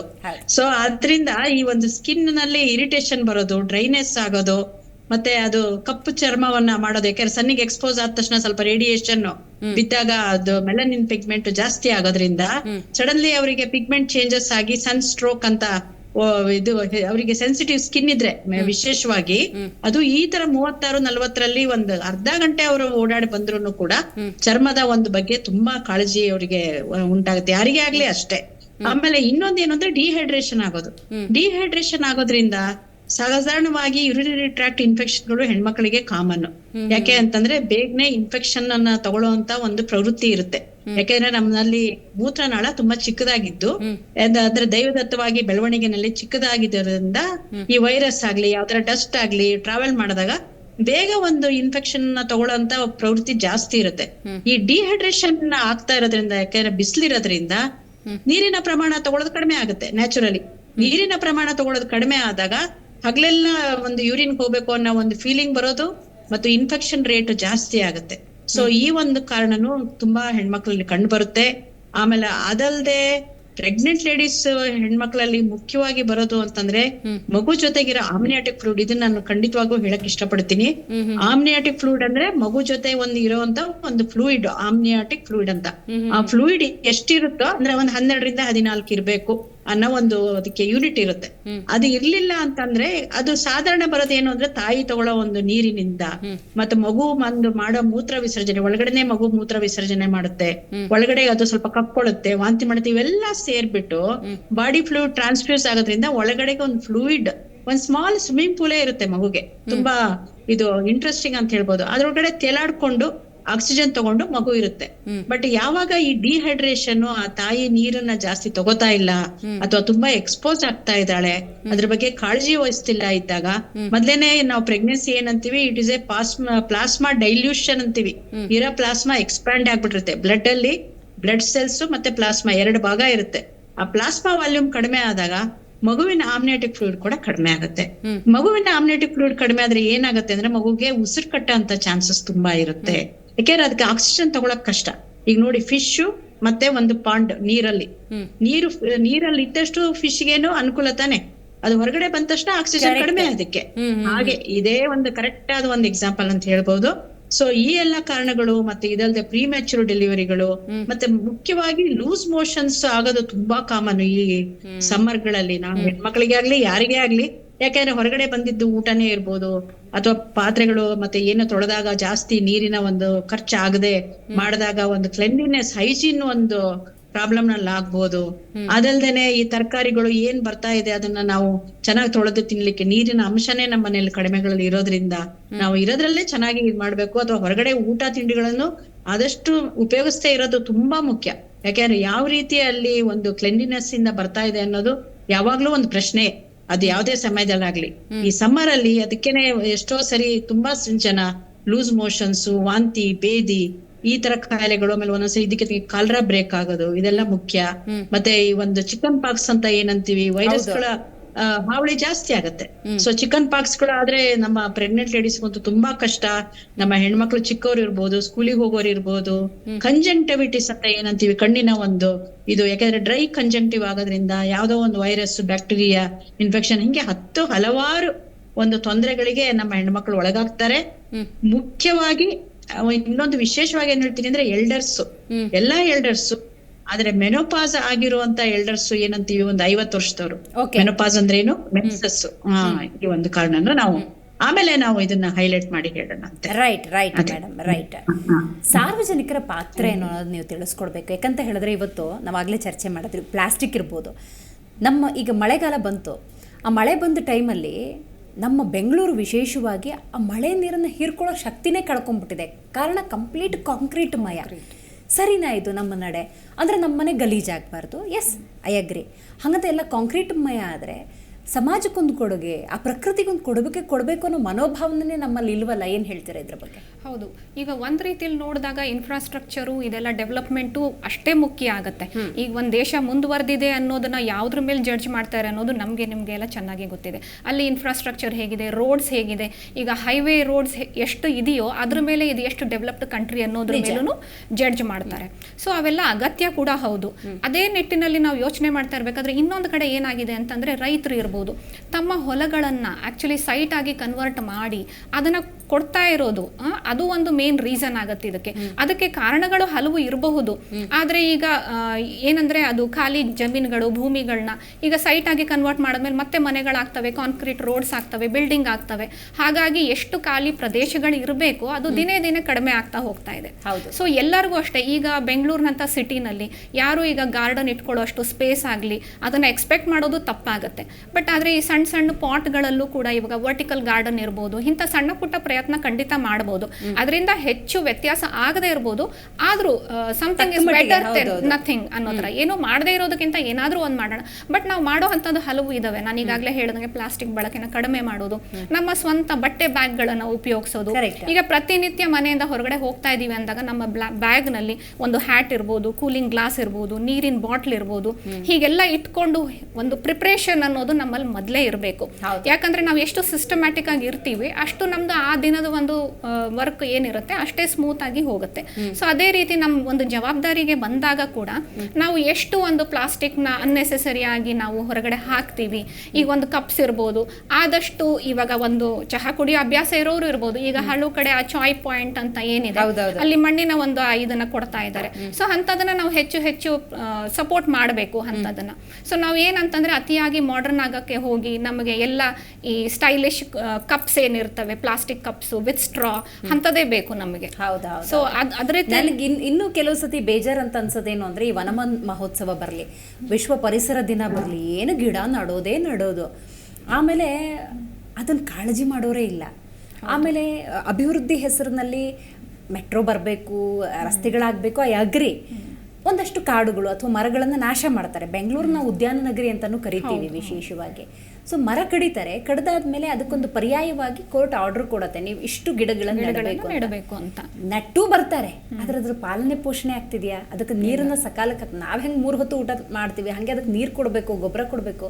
ಈ ಬೇಸಿಕ್ ಸೆನ್ಸೇ ಇಲ್ವಲ್ಲ ನಮಗೆ, ನಮ್ಮ ಆಡಳಿತ ವರ್ಗಕ್ಕೆ. ಹೌದು, ನಾವು ಹೇಗೆ ನೋಡಿ ಇವಾಗ ರಜಾ ಬಂತು ಅಂದ್ರೆ ಮಕ್ಕಳಿಗೆ ಆಲ್ರೆಡಿ ಸಮ್ಮರ್ ಕ್ಯಾಂಪ್ ಪ್ಲಾನ್ ಆಗಿರುತ್ತೆ, ಮತ್ತೊಂದು ಮೂವಿನೋ ಏನೋ ಒಂದು ಹಾಲಿಡೇ ಆಲ್ರೆಡಿ ಪ್ಲಾನ್ ಆಗಿರುತ್ತೆ. ಸೊ ಅದೇ ರೀತಿ ಒಂದು ಎಜುಕೇಟೆಡ್ ಪೇರೆಂಟ್ಸ್ ಏನಿರ್ತಾರೆ, ಮಕ್ಕಳಿನಲ್ಲಿ ಈ ಒಂದು ಅರಿವನ್ನ ಮೂಡಿಸ್ಬೇಕು. ಹೇಗೆ ಅಂದ್ರೆ ಗಿಡಕ್ಕೆ ಒಂದು ನೀರು ಹಾಕೋದಿರಬಹುದು, ಅಥವಾ ನಾವೇ ಒಂದು ಸಣ್ಣ ಗಾರ್ಡನ್ ಮಾಡ್ಕೊಂಡು, ಯಾಕಂದ್ರೆ ಈಗ ಎಲ್ಲೋ ಹೋಗಿ ನಾವು ವನ ಮಹೋತ್ಸವ ಆಚರಣೆ ಮಾಡಿ ಬಂದಿರ್ತೀವಿ, ಅಲ್ಲಿ ಆಕ್ಸೆಸಬಲ್ ಇರೋ ಅಂಥವರು ಒಂದು ಜವಾಬ್ದಾರಿನ ತಗೊಳ್ಬೇಕಾಗತ್ತೆ. ಸೊ ಇವಾಗ ನೆಟ್ಟು ಹೋದವರೇ ಬಂದು ನೀರು ಹಾಕಬೇಕು ಅನ್ನೋದು ಬಹಳ ತಪ್ಪು ಆಗುತ್ತೆ ಅದು. ಯಾಕಂದ್ರೆ ಅವ್ರು ಬಹಳ ದೂರದಲ್ಲೇ ಇರ್ಬೋದು, ಏನೋ ಒಂದು ಒಳ್ಳೆಯ ಕಾರ್ಯನ ಅವ್ರ ಕೈಯಿಂದ ಮಾಡಿರ್ತಾರೆ, ಅದನ್ನ ಆಕ್ಚುಲಿ ಮುಂದುವರ್ಸ್ಕೊಂಡು ಹೋಗೋರ್ನ ಅಟ್ಲೀಸ್ಟ್ ಅವ್ರು ಗುರ್ತು ಮಾಡಿ ಬಿಡಬೇಕು. ಸೊ ನೀವು ಅದನ್ನ ಮುಂದುವರ್ಸ್ಕೊಂಡು ಹೋಗಿ, ನೀರು ಹಾಕಿ ಅದನ್ನ ಕಾಪಾಡ್ಕೊಂಡು ಹೋಗಿ ಅನ್ನೋ ನಿಟ್ಟಿನಲ್ಲಾದ್ರೂ ಒಂದು ಪ್ರಯತ್ನ ಮಾಡಬೇಕಾಗತ್ತೆ. Right sir. ಈಗ ಬಿಸಿಲು ಬಂತು ಅಂದಾಗ ಆರೋಗ್ಯ ಸಮಸ್ಯೆಗಳನ್ನು ನಾವು ಕಾಣ್ತೀವಿ. ವಿಶೇಷವಾಗಿ ಅಯ್ಯೋ ಬಿಸಿಲು ತಲೆನೋವು, ಅಯ್ಯೋ ಬಿಸಿಲು ಮೂಗಲ್ ಬ್ಲಡ್ ಬಂತು, ಈ ಥರದ್ದೆಲ್ಲ ಸಿಂಪ್ಟಮ್ಸ್ಗಳು ಬರ್ತಾವಲ್ಲ, ಯಾವ ಕಾರಣಕ್ಕೆ? ಸಿಂಪ್ಟಮ್ಸ್ ಯೂಶಲಿ ಏನಕ್ಕೆ ಬರುತ್ತೆ ಅಂತಂದರೆ, ಬಾಡಿನಲ್ಲಿ ಬ್ಲಡ್ ಸಪ್ಲೈ ಮೇಯ್ನ್ ಇಂಪಾರ್ಟೆಂಟ್. ಬ್ಲಡ್ಗೆ ವಾಟರ್ ಕಂಟೆಂಟ್ ಕಮ್ಮಿ ಆಗಿದ ತಕ್ಷಣ ಆ ಬ್ಲಡ್ ತಿಕ್ಕಾಗ್ಬಿಡುತ್ತೆ. ತಿಕ್ಕಾಗ್ಬಿಟ್ಟು ಇವಾಗ ಫಾರ್ ಎಕ್ಸಾಂಪಲ್ ಮೂಗ್ನಲ್ಲಿ ರಕ್ತ ಬರುತ್ತೆ ಅಂತ ಹೇಳ್ತಾರೆ ಸಣ್ಣ ಮಕ್ಕಳು. ಏನಾಗುತ್ತೆ ಅಂದರೆ ಯೂಶ್ವಲಿ ಮೂಗಲ್ಲಿ ರಕ್ತ ಏನಕ್ಕೆ ಬರುತ್ತೆ ಅಂದರೆ ದೇ ವಿಲ್ ಏನು ಅದು ಡ್ರೈ ಆಗಿಬಿಟ್ಟಿರುತ್ತೆ, ಒಳಗಡೆ ಗಲೀಜೆಲ್ಲ ಡ್ರೈ ಆಗಿಬಿಟ್ಟಿರುತ್ತೆ. ಸೊ ಮಕ್ಕಳು ಸುಮ್ಮನೆ ಇರಲ್ಲ, ಏನೋ ಇರಿಟೇಷನ್ ಆಗ್ತಾ ಇರುತ್ತೆ, ಕೈ ಹಾಕ್ಬಿಡ್ತಾರೆ. ಅದು ಸ್ಕಿನ್ನು ಡ್ರೈ ಆಗಿರೋದ್ರಿಂದ ಎಳೆದಾಗ ಅಲ್ಲಿ ಸುತ್ತಮುತ್ತ ಬ್ಲಡ್ ವೆಸಲ್ಸ್ ಇರುತ್ತೆ. ಬ್ಲಡ್ ವೆಸಲ್ಸ್ ಅದು ತೆಗೆದಾಗ ಬ್ಲೀಡಿಂಗ್ ಸ್ಟಾರ್ಟ್ ಆಗಿಬಿಡುತ್ತೆ. ಸೊ ಆ ಬ್ಲಡ್ ನೋಡಿದ ತಕ್ಷಣ ಪೇರೆಂಟ್ಸು ತುಂಬ ಪ್ಯಾನಿಕ್ ಆಗಿ ಎಷ್ಟೋ ಜನ ಮಕ್ಕಳನ್ನ ಕರ್ಕೊಂಡ್ಬಂದಿರೋ ಸನ್ನಿವೇಶಗಳು ತುಂಬ ಇದೆ. ಸೊ ಆ ಬ್ಲಡ್ ನೋಡಿದ ತಕ್ಷಣ ಪ್ಯಾನಿಕ್ ಆಗೋ ಅವಶ್ಯಕತೆ ಏನಿಲ್ಲ. ಚೆನ್ನಾಗಿ ನೀರಿನಾಂಶ ಮಕ್ಕಳಿಗೆ ಕೊಟ್ಟರೆ ಈ ಥರ ಪ್ರಾಬ್ಲಮ್ಸ್ ಎಲ್ಲ ಅವಾಯ್ಡ್ ಆಗುತ್ತೆ. ಇದು ಒಂದು ಮೂಗಿನಲ್ಲಿ ರಕ್ತಸ್ರಾವ ಬರೋದಕ್ಕೆ ಇದೊಂದು ಎಕ್ಸ್ಪ್ಲನೇಷನ್ನು. ಆಮೇಲೆ ಮೇಡಮ್ ಹೇಳ್ತಿದ್ರು ಔಟ್ಸೈಡ್ ಫುಡ್ ಅವಾಯ್ಡ್ ಮಾಡಿ ಅಂತ ಅಂದ್ಬಿಟ್ಟು. ಔಟ್ಸೈಡ್ ಫುಡ್ ಅವಾಯ್ಡ್ ಮಾಡೋದ್ರಿಂದ ಈ ಥರ ವಾಟರ್ ಸರಿಯಾಗಿ ವಾಟರ್ ಅಂದರೆ ನಾವು hygiene, water is equal to hygiene. So ವಾಟರ್ನ ನಾವು ಎಲ್ಲಿ ಜಾಸ್ತಿ ಬಳಕೆ ಮಾಡ್ತೀವೋ ಆ ಪ್ರದೇಶ ತುಂಬ ಹೈಜೀನಿಕ್ ಆಗಿರುತ್ತೆ ಅಂತ. ಬಿಕಾಸ್ ಆಫ್ ಹೋಟೆಲ್ಸ್ ಎಲ್ಲ ಇವಾಗ ವಾಟರ್ ಕ್ರೈಸಿಸ್ ಫೇಸ್ ಮಾಡೋದ್ರಿಂದ ಒಳಗಡೆ ಯಾವ ಲೆವೆಲ್ ಆಫ್ ಹೈಜೀನ್ ಮೇಂಟೈನ್ ಮಾಡ್ತಿದ್ರೆ ನಮಗೆ ಗೊತ್ತಿಲ್ಲ. ಸೊ ಕ್ಲೆನ್ಲಿನೆಸ್ ಹಂಗೆ ಒನ್ ಡೇ ಇರೋ ಕ್ಲೆನ್ಲಿನೆಸ್ ಇನ್ನೊಂದು ದಿನ ಹಂಗೆ ಹೋಗ್ತಿದೆ ಅನ್ನೋದು we can't say for sure. So ಆವಾಗ ಬ್ಯಾಕ್ಟೀರಿಯಾ ಬೆಳ್ಕೊಳೋದು, ಪಾತ್ರೆಗಳಲ್ಲಿ ಫಂಗಸ್ ಫೀವರ್ಸ್ಗಳು. ಸೊ ಯೂಶಲಿ ಜನರಲ್ ಆಗಿ ಸ್ಪ್ರೆಡ್ ಆಗೋದು ಇಂಡಿಯಾನಲ್ಲಿ ಟೈಫಾಯ್ಡ್ ಫೀವರ್ ಅಂತ ಹೇಳ್ತೀವಿ. It is also called enteric fever, ಹೊಟ್ಟೆದು ಇನ್ಫೆಕ್ಷನ್ ಅಂತ, ಲೂಸ್ ಮೋಷನ್ಸ್ ಆಗಿ ಬಾಡಿಯಲ್ಲಿ ನೀರು, in addition to the dehydration, ಬಾಡಿನಲ್ಲಿ ನೀರು ಕಡಿಮೆ ಆಗಿ BP ಲೋ ಆಗೋದಾಗ್ಲಿ, ಕ್ರೈಸಿಸ್ ಆಗೋದಾಗ್ಲಿ ಆಗುತ್ತೆ ಜನರಲ್ ಆಗಿ ತಗೊಂಡ್ರೆ ಇದನ್ನ. ಈಗ ವಾಟರ್ ಇಂಟೇಕ್ ಬಗ್ಗೆ ಈ ಕ್ಷಣಕ್ಕೂ ಕೂಡ ಒಂದಷ್ಟು ಜನರಲ್ ಮಿಸ್ಕನ್ಸೆಪ್ಷನ್ ಡೆಫಿನೆಟ್ಲಿ ಇದ್ದೇ ಇದೆ. ಕೆಲವರು ಹೇಳ್ತಾರೆ ದಿನಕ್ಕೆ 3 ಲೀಟರ್ ನೀರು ಕುಡಿಲೇಬೇಕು, ಬಿಸಿಲಂತೆ 4 ಲೀಟರ್ ಕನ್ಸ್ಯೂಮ್ ಮಾಡಬೇಕು. ಸೊ ಒಂದು ದೇಹ ಎಷ್ಟು ಕೇಳುತ್ತೆ ಅಷ್ಟು ವಾಟರ್ ಇಂಟೇಕ್ ಮುಖ್ಯನಾ, ಅಥವಾ ಮಿನಿಮಮ್ 2.5 ಲೀಟರ್ 3 ಲೀಟರ್ ತಗೊಳ್ಳೇಬೇಕಾ, ಹೇಗದು? ಮ್ಯಾಮ್, ವಾಟರ್ ಇಂಟೇಕ್ ಬಗ್ಗೆ ಹೇಳಿದ್ರೆ, ಮೊದಲು ನೀವು ಅಬ್ಸರ್ವ್ ಮಾಡಿರ್ಬೋದು, ಮೊದಲು water it was very tasty. ಒಂದು ಗ್ಲಾಸ್ ನೀರು ಕುಡಿದ್ರೆ ಅದು ಥರ್ಸ್ಟ್, ನಮ್ಮ ದಾಹನ ಇಟ್ ವಾಸ್ ಏಬಲ್ ಟು ಕಡಿಮೆ ಮಾಡ್ತಿತ್ತು. ಇವಾಗ ನಾವೇನು ಅಂತಂದ್ರೆ RO, ರಿವರ್ಸ್ ಆಸ್ಮೋಸಿಸ್ ವಾಟರು, ಆಮೇಲೆ ಕೆಂಗನ್ ವಾಟರ್ ಅಂತೆ ಹೊಸದಾಗಿ, it adds all minerals and vitamins and all ಅಂತ ಹೇಳ್ತಾರೆ. ಸೊ ಆಮೇಲೆ UV ಲೈಟ್ ಅಲ್ಲಿ ಎಕ್ಸ್ಪೋಸ್ ಆಗಿರೋ ವಾಟರ್, ಸೊ ದಟ್ ಬ್ಯಾಕ್ಟೀರಿಯಾ ಎಲ್ಲ ಕಮ್ಮಿ ಆಗುತ್ತೆ ಅಂತ ಹೇಳ್ತಾರೆ. ಸೊ ಅದು ತುಂಬಾ ಸ್ಟೆರಿಲೈಸ್ ಆಗಿರೋ water. So just water content H2O ಮಾತ್ರ ಇರುತ್ತೆ. ಮಿನರಲ್ಸ್ ಆಗಲಿ, ಮಿನರಲ್ಸ್ ಆಗಲಿ, ಏನಾದರೂ ಸೋಡಿಯಮ್ಮು, ಪೊಟ್ಯಾಷಿಯಮ್, ವಾಟ್ ಎವರ್, ಸ್ವಲ್ಪ ಕಂಟೆಂಟು ಮೊದಲು ನಾವು ನ್ಯಾಚುರಲ್ ಸೋರ್ಸಸ್ಗೆ ಹೋಗ್ತಾ ಇದ್ವಿ. ಪಾಂಡಲ್ಲಿ ಹೋಗ್ಬಿಟ್ಟು ನೀರು ತೊಗೊಳ್ತಿದ್ದು, ವೆಲ್ಲಲ್ಲಿ ಹೋಗಿ ತೊಗೊತಿದ್ದು, ಮಣ್ಣಿನಲ್ಲಿರೋ ಅಂಶ ಅದಕ್ಕೆ ಇನ್ಫ್ಯೂಸ್ ಆಗಿ it used to be very tasty, ಆಮೇಲೆ ಕೋಲ್ಡ್ ಆಗೂ ಇರ್ತಿತ್ತು. ಇವಾಗ ಹಂಗಲ್ಲ, we are all depended on reverse osmosis. What to do, ಎಲ್ಲ ಮನೆಗೂ ಕಿಚನ್ಗೆ ಹೋದ್ರೆ ನಮ್ಗೆ ನೀರು ಬೇಕು. ಮೊದಲಾದ್ರೆ ಆ ಥರ ಅಲ್ಲ, ಒಂದು ಅಷ್ಟು ದೂರ ಹೋಗಿ ಕೆರೆಯಿಂದ ತೊಗೊಂಬರ್ಬೇಕಾಗಿತ್ತು. ಸೊ ಅದನ್ನ ತಗೊಂಡ್ರೆ ವಾಟರ್ ಇಂಟೇಕು ಇವಾಗ ಹೊಸ ವಾಟರ್, ಇವಾಗ ಪ್ರೆಸೆಂಟ್ ಯೂಸ್ ಮಾಡ್ತಿರೋ ವಾಟರ್ ಎಷ್ಟೇ ನೀರು ಕುಡಿಲಿ 5 to 6 ಲೀಟರ್ಸ್ ಕುಡಿದ್ರೂ ನಿಮ್ಗೆ ದಾಹ ಆಗ್ತಾ ಇರುತ್ತೆ. ಬಿಕಾಸ್ ಬಾಡಿಗೆ ಅದು ಅಬ್ಸಾರ್ಪ್ಷನ್ ಆಗ್ತಾ ಇರಲ್ಲ ಪ್ರಾಪರ್ ಆಗಿ. ಸೊ ಹಳೇದಾಗಿದ್ರೆ ನೀರು ಕುಡಿತಾ ಇದ್ವಿ, ಬಾಡಿ ಅಬ್ಸಾರ್ಬ್ ಆಗ್ತಾ ಇತ್ತು, ಸಮಾಧಾನ ಸಿಗ್ತಾ ಇತ್ತು, ಅಂಡ್ ಬಾಡಿಗೆ ಏನು ಬೇಕಿರ್ತಿರ್ಲಿಲ್ಲ. ವಾಟರ್ ಅಬ್ಸಾರ್ಬ್ ಆಗಿದೆ ಅಂತ ಗೊತ್ತಾಗುತ್ತೆ ಬಾಡಿಗೆ, ಆವಾಗ ದಾಹ ಇರಲ್ಲ. ಇವಾಗ ಏನು ಅಂತಂದ್ರೆ it is all pure sterile water, ಏನು ಇಲ್ಲ, ನಥಿಂಗ್, ಬ್ಯಾಕ್ಟೀರಿಯಾ ಎಲ್ಲ ಏನು ಇಲ್ಲ. ಅನ್ಫಾರ್ಚುನೇಟ್ಲಿ ಮಿನರಲ್ಸ್ ಇಲ್ಲ, ಬೇಕಾಗಿರೋದು ಅಬ್ಸಾರ್ಪ್ಷನ್ ಬೇಕಾಗಿರೋ ಮಿನರಲ್ಸ್ ಆಗಲಿ, ಸಮ್ ಮೈಕ್ರೋ ನ್ಯೂಟ್ರಿಯೆಂಟ್ಸ್ ಆಗಲಿ ವಾಟರಲ್ಲಿ ಇಲ್ಲದೆ ಇರೋ ಕಾರಣ ನಾವು 5 to 6 ಲೀಟರ್ಸ್ ಆದ್ರೂ ತಗೊಳ್ಳಿ, 8 to 10 ಲೀಟರ್ಸ್ ಆದ್ರೂ ತಗೊಳ್ಳಿ, ವಿ ಫೀಲ್ ಡಿಹೈಡ್ರೇಟೆಡ್. ಸೊ ಅದು ಒಂದು ಕಾರಣ ಆಗುತ್ತೆ. ಅದು ಇನ್ನೊಂದು ಕಾರಣ ಇರ್ಬೋದು. ನಾವು ಹೊಟ್ಟೆ ಈಗ ಸಾಮಾನ್ಯವಾಗಿ ಜನರು ಹೇಳ್ತಾರೆ ನೋಡಿ, ನಾನು ಎಷ್ಟು ನೀರು ಕುಡಿದ್ರು ಹೊಟ್ಟೆ ತುಂಬೋಗಿದೆ, ಆದ್ರೆ ನನ್ನ ಬಾಯಿ ಮಾತ್ರ ಒಣಗ್ತಾನೆ ಇದೆ. ಇದಕ್ಕೆ ಮುಖ್ಯವಾಗಿ ಕಾರಣ ಬಂದು ಹೊರಗಡೆ ಊಟದಲ್ಲಿ ಏನು ಅಜಿನೋಮೋಟೋ ಅಂತ ಟೇಸ್ಟ್ ಮೇಕರ್ ಏನ್ ಹಾಕ್ತಾರೆ. ಸೊ ಹಾಗಾಗಿ ಬಾಯಿ ಕಂಟಿನ್ಯೂಸ್ ಆಗಿ ಒಣಗ್ತಾ ಇರುತ್ತೆ. ನಾವು ಎಷ್ಟು ನೀರು ಕುಡಿದ್ರು ಹೊಟ್ಟೆ ತುಂಬಿದೆ, ಊಟ ಮಾಡಕ್ಕಾಗಲ್ಲ, ಆದ್ರೆ ಬಾಯಿ ಕಂಟಿನ್ಯೂಸ್ ಆಗಿ ಒಣಗ್ತಾನೆ ಇದೆ, ತುಂಬಾ ಡ್ರೈನೆಸ್ ಫೀಲ್ ಆಗುತ್ತೆ. ರೈಟ್. ಸೊ ನೋಡ್ತಾ ಇದ್ರಲ್ಲ ವೀಕ್ಷಕರೇ, ಇವತ್ತಿನ ನಮ್ಮ ಕಾರ್ಯಕ್ರಮದಲ್ಲಿ ಬಿಸಿಲ ಕುರಿತಂತೆ ಮಾಡ್ತಾ ಇದ್ದೀವಿ. ಬಿಸಿಲು ನಮ್ಮ ಮೇಲೆ, ನಮ್ಮ ದೇಹದ ಮೇಲೆ, ಆರೋಗ್ಯದ ಮೇಲೆ ಎಷ್ಟರ ಮಟ್ಟಿಗೆ ಪರಿಣಾಮ ಬೀರ್ತಿದೆ ಅನ್ನೋದ್ರ ಬಗ್ಗೆ ತಿಳ್ಕೊಳ್ತಾ ಇದ್ದೀವಿ. ಬಿಸಿಲು ಹೆಚ್ಚಾಗಿದೆ, ವಿಶೇಷವಾಗಿ ಈ ಬಾರಿ ಬರಗಾಲ ತಾಂಡವವಾಡ್ತಾ ಇದೆ. ಕರ್ನಾಟಕದ ಪರಿಸ್ಥಿತಿ ಬಹುತೇಕ ಅಯೋಮಯ. ಕಾಲುವೆಗಳಲ್ಲಿ ನಿಂತುಕೊಂಡು ಪ್ರತಿಭಟಿಸ್ತಾ ಇದ್ದಾರೆ ರೈತರು. ಮಾತ್ರವಲ್ಲ, ಬೆಳೆಯೆಲ್ಲ ಒಣಗೋಗಿದೆ ಅಂತ ಹೇಳಿ ಟ್ಯಾಂಕರಿಂದ ನೀರು ಹರಿಸಿದ್ರೂ ಕೂಡ ಬೆಳೆಗಳನ್ನು ಉಳಿಸಲಾಗದಂತಹ ಪರಿಸ್ಥಿತಿ.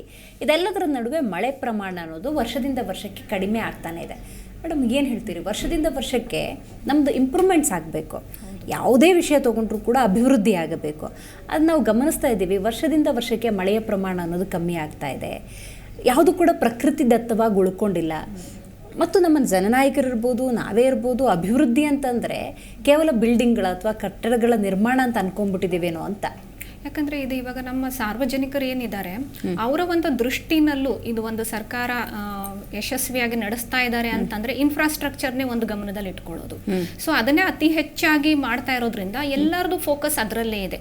ಎಷ್ಟು ಇನ್ಫ್ರಾಸ್ಟ್ರಕ್ಚರ್ ಡೆವಲಪ್ಮೆಂಟ್ ಆಗುತ್ತೆ, ಎಷ್ಟು ಸ್ಕೂಲು, ಕಾಲೇಜ್ಗಳು, ಕಟ್ಟಡಗಳು, ಮೆಟ್ರೋ, ಇದೆಲ್ಲ ಎಷ್ಟು ಮಟ್ಟಿಗೆ ಇಂಪ್ರೂವ್ ಆಗುತ್ತೆ, ಎಷ್ಟೊಂದು ನಾವು ಮಾಡ್ತೀವಿ, ಅದರ ಮೇಲೇನೆ ನಮ್ಮ ಒಂದು ಬೆಳವಣಿಗೆ ನಿಂತಿದೆ ಅನ್ನೋದು ಒಂದು ನಿಜವಾಗ್ಲೂ ತಪ್ಪು ಕಲ್ಪನೆ. ಅದರಿಂದ ಎಲ್ಲರೂ ಹೊರಬಂದು ಮೊದಲು ಏನ್ ಯೋಚನೆ ಮಾಡ್ಬೇಕಂದ್ರೆ ನಮ್ಮ ಪರಿಸರ. ಈಗ ಹಲವು ವರ್ಷಗಳಿಂದ ಈಗ ಇವನ್ ಅಕಾಡೆಮಿಕ್ಸ್ ಅಲ್ಲೂ ಮಕ್ಕಳು ಓದ್ತಿದ್ದಾರೆ, ಈಗ ಓಝೋನ್ ಲೇಯರ್ ಎಲ್ಲ ಹೋಲ್ ಆಗಿದೆ. ಸೊ ಎಲ್ಲ ಒಂದು ಹಾರ್ಮ್ಫುಲ್ ರೇಸ್ ಎಲ್ಲ ನಮ್ಮ ಸ್ಕಿನ್ ಮೇಲೆ ಬಂದು ಬೀಳ್ತಾ ಇದೆ. ಅದರಿಂದ ದಿನೇ ದಿನೇ ಸ್ಕಿನ್ ಡಿಸೀಸಸ್ ಜಾಸ್ತಿ ಆಗ್ತಾ ಇದೆ. ಮತ್ತೆ ಈ ಒಂದು ಏನು ತಾಪಮಾನ ಜಾಸ್ತಿ ಆಗ್ತಾ ಇರೋದಕ್ಕೆ ಅದು ಕೂಡ ಒಂದು ಕಾರಣ. ಸೊ ಏನು ಒಂದು ಪ್ರೊಟೆಕ್ಷನ್ ಲೇಯರ್ ಇತ್ತು ಅದರಲ್ಲಿ ಸಾಕಷ್ಟು ಹೋಲ್ಸ್ಗಳಾಗಿರೋದ್ರಿಂದ ಇವಾಗ ಎಲ್ಲ ತಾಪಮಾನನೂ ಜಾಸ್ತಿ ಆಗ್ತಾ ಇದೆ.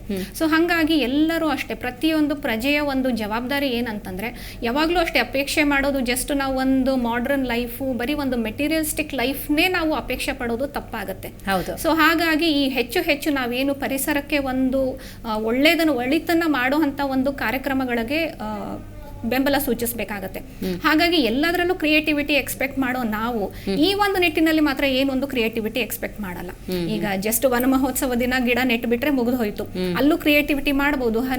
ನೀರಾವರಿದು ಒಂದೆಲ್ಲ ಕನೆಕ್ಷನ್ ಕೊಟ್ಟು ಅಲ್ಲಿಗೆ ಪೂರಕವಾಗಿ ನೀರು ಸರಬರಾಜು ಆಗ್ತಾ ಇದೆಯೋ ಇಲ್ವೋ ಅನ್ನೋದ್ರಲ್ಲೂ ಬಹಳಷ್ಟು ಟೆಕ್ನಾಲಜಿನ ಉಪಯೋಗಿಸ್ಕೋಬಹುದು. ಇದೇ ರೀತಿ ಯಾಕೆ ನಮ್ಮ ಯುವಕರು ಹೆಚ್ಚು ಯೋಚನೆ ಮಾಡಬಾರ್ದು, ಪರಿಸರಕ್ಕೆ ಒಳಿತಾಗೋ ಹಾಗೆ ಏನೆಲ್ಲ ಒಂದು ಮಾಡಬಹುದು ಅನ್ನೋದ್ರಲ್ಲಿ. ಈಗ ಒಂದು ಇನ್ಫಾರ್ಮೇಶನ್ ಟೆಕ್ನಾಲಜಿ ಇರ್ಬೋದು, AI ಇರ್ಬೋದು, ಎಲ್ಲದರಲ್ಲೂ ಎಷ್ಟೊಂದು ನಾವು ಮುಂದುವರೆದಿದ್ದೀವಿ. ಅದ್ರ ಬಗ್ಗೆ ಮಾತ್ರ ಯುವಕರು ಯೋಚನೆ ಮಾಡ್ತಾರೆ. ಒಂದು ಅಗ್ರಿಕಲ್ಚರಲ್ ಏನಾದರೂ ಒಂದು ಕೋರ್ಸ್ ಮಾಡ್ಕೋಬೇಕು ಅಥವಾ ಫಾರೆಸ್ಟ್ರಿಯಲ್ಲಿ ಒಂದು ಕೋರ್ಸ್ ಮಾಡ್ಕೋಬೇಕು ಅಂದ್ರೆ ಬಹಳ ಕಡಿಮೆ ಮಕ್ಕಳು ಅದರಲ್ಲಿ ಹಲವು ಬಾರಿ ಸೀಟ್ಗಳು ಉಳಿದು ಹೋಗ್ತಿರ್ತಾವ ಅಂತ ಕಾಲೇಜ್ಗಳಲ್ಲಿ. ಅದ್ರ ಬಗ್ಗೆ ಅಂದ್ರೆ ಅಪ್ಪ ಅಮ್ಮನೇ ಅದ್ರ ಬಗ್ಗೆ ಪ್ರೋತ್ಸಾಹ ನೀಡಲಿಲ್ಲ, ಅದ್ರ ಬಗ್ಗೆ ಅವರಿಗೆ ಮಕ್ಕಳಿಗೆ ಅರಿವನ್ನ ಮೂಡಿಸ್ಲಿಲ್ಲ ಅಂದಾಗ ಆಬ್ವಿಯಸ್ಲಿ ಅವ್ರ ಇಂಟ್ರೆಸ್ಟ್ ಏನಾಗತ್ತೆ, ಟೆಕ್ನಾಲಜಿ, ನಾನೆಲ್ಲ ಕಂಪ್ಯೂಟರ್ ರಿಲೇಟೆಡ್, ಆರ್ಟಿಫಿಷಿಯಲ್ ಇಂಟೆಲಿಜೆನ್ಸ್ ಇದ್ರಲ್ಲೇ ನಾನು ಹೋದ್ರೆ ನನಗೆ ಭವಿಷ್ಯ ಇದೆ ಅನ್ನೋ ಒಂದು ಭ್ರಮೆಯಲ್ಲಿ ಈಗಾಗಲೇ ಬದುಕ್ತಿದ್ದಾರೆ. ಯಾರು ಕೃಷಿಕರಾಗಕ್ಕೆ ಬಯಸಲ್ಲ, ಯಾರು ಕೃಷಿಕರಾಗಕ್ಕೆ ಬಯಸಲ್ಲ, ಕೃಷಿಕರನ್ನ ಮದುವೆ ಆಗೋದಕ್ಕೂ ಬಯಸೋದಿಲ್ಲ. ನಿಜ ರೈಟ್ ಮಾತಾಡ್ತೀನಿ. ಪರಿಮಳ ಮೇಡಮ್, ನೀವು ತಿಳಿಸ್ಕೊಡ್ಬೇಕು, 45-50+ ಹೆಣ್ಮಕ್ಳು ಈ ಬಿಸಿಲಿನ ತಾಪಕ್ಕೆ ಏನೆಲ್ಲ ಸಮಸ್ಯೆಗಳನ್ನ ಎದುರಿಸಬಹುದು, ಏನ್ ಪ್ರಿಕಾಷನ್ ಏನ್ ತಗೋಬಹುದು, ಏನಾದ್ರೂ ಸಮಸ್ಯೆ ಆದ್ರೆ ಪರಿಹಾರ ಹೆಂಗೆ? ಸಾಧಾರಣವಾಗಿ ಏನಾಗುತ್ತೆ ಅಂದ್ರೆ ಈ ಮೆನೋಪಾಸ್ ಅಂತ ಏನಾಗುತ್ತೆ ಹೆಣ್ಮಕ್ಳಿಗೆ 50 ವರ್ಷದ ಮೇಲೆ, ಆ ಸಮಯದಲ್ಲಿ ಯಾವಾಗ್ಲೂ ನಮ್ದೆಲ್ಲ ಬಾಡಿಗಳು, ಹೆಣ್ಮಕ್ಳ ಬಾಡಿಗಳು ತುಂಬಾ ಹಾರ್ಮೋನ್ ಡಿಪೆಂಡೆಂಟ್. ಇದು ನೀವು ಹಲವಾರು ಒಂದು ವಿಜ್ಞಾನ ಕೇಳಿಸ್ಕೊಂಡೇ ಇರ್ತೀರಿ. ಈ ಈಸ್ಟ್ರೋಜನ್ ಪ್ರದರ್ಶಕವಾಗಿದ್ರು ಮೆನೋಪಾಸ್ ಆದ್ಮೇಲೆ ಈ ಈಸ್ಟ್ರೋಜನ್ ಪ್ರಮಾಣ ಅತಿ ಕುಸಿತದಿಂದ ಕಡಿಮೆ ಆಗೋದ್ರಿಂದ ಏನಾಗುತ್ತೆ ಅಂದ್ರೆ ಅವ್ರಿಗೆ ಯಾವಾಗ್ಲೂ ಸ್ವೆಟ್ಟಿಂಗು ಮತ್ತೆ ಸ್ವಲ್ಪ ಪಾಲ್ಪಿಟೇಷನ್ ಎಲ್ಲ ಜಾಸ್ತಿ ಆಗುತ್ತೆ. ಎಲ್ಡರ್ಸಿಗೆ ಏನಾಗುತ್ತೆ, ಅವ್ರ ಹೆಣ್ಣಿರಲಿ ಗಂಡಿರ್ಲಿ ಸಾಧಾರಣವಾಗಿ ಬ್ಲಡ್ ವಾಲ್ಯೂಮ್ ತುಂಬಾ ಕಡಿಮೆ ಆಗ್ತಾ ಹೋಗುತ್ತೆ ಎಲ್ಡರ್ಸಿಗೆ. ಅದಕ್ಕೆ ಅವರಿಗೆ ಯಾವಾಗ್ಲೂ ನಾವು ಈ ಸಮ್ಮರ್ ಅಲ್ಲಿ ಅಷ್ಟೇ ಅಲ್ಲ, ಬೇರೆ ಸಮಯದಲ್ಲೂ ಆದಷ್ಟು ನೀರ್ ಕುಡಿತಾ ಇರಿ ಅಂತೀವಿ. ಯಾಕಂದ್ರೆ ಬೇಗ ಡಿಹೈಡ್ರೇಷನ್ ಒಳಗಾಗ್ತಾರೆ ಅವರು. ಯಾಕಂದ್ರೆ ಅವ್ರ ಕೆಪಾಸಿಟಿ ಆಫ್ ದ ವೆಸಲ್ಸ್ ಆಗ್ಲಿ ನರ್ವ್ಸ್ ಆಗ್ಲಿ ತುಂಬಾ ಕಡಿಮೆ ಆಗಿರುತ್ತೆ, ಯಾಕಂದ್ರೆ ಏಜಿಂಗ್ ಫ್ಯಾಕ್ಟರಿಂದ ಎಲ್ಲಾ ಒಂದು ಕಾರಣಗಳಿಂದ. ಸೊ ಆ ತರ ಆದಾಗ ಏನಾಗುತ್ತೆ ಅಂತಂದ್ರೆ ಅವರಿಗೆ ಬ್ರೈನ್ ನಲ್ಲಿ ಒಂದು ಕುಸಿತ ಅಂತ ಉಂಟಾಗುತ್ತೆ. ಬ್ರೈನ್ ಅಂದ್ರೆ ಏನಪ್ಪಾ, ಎಷ್ಟೇ ನಾವು ಮೆದುಳು ಬಗ್ಗೆ ಅರ್ಥ ಮಾಡ್ಕೊಂಡಿದ್ರು 75% ಬ್ರೈನ್ ನೀರೇ. ನೋಡಿ ಎಂತ ಒಂದು ಇಂಟ್ರೆಸ್ಟಿಂಗ್ ಸಂಗತಿ ಇದು.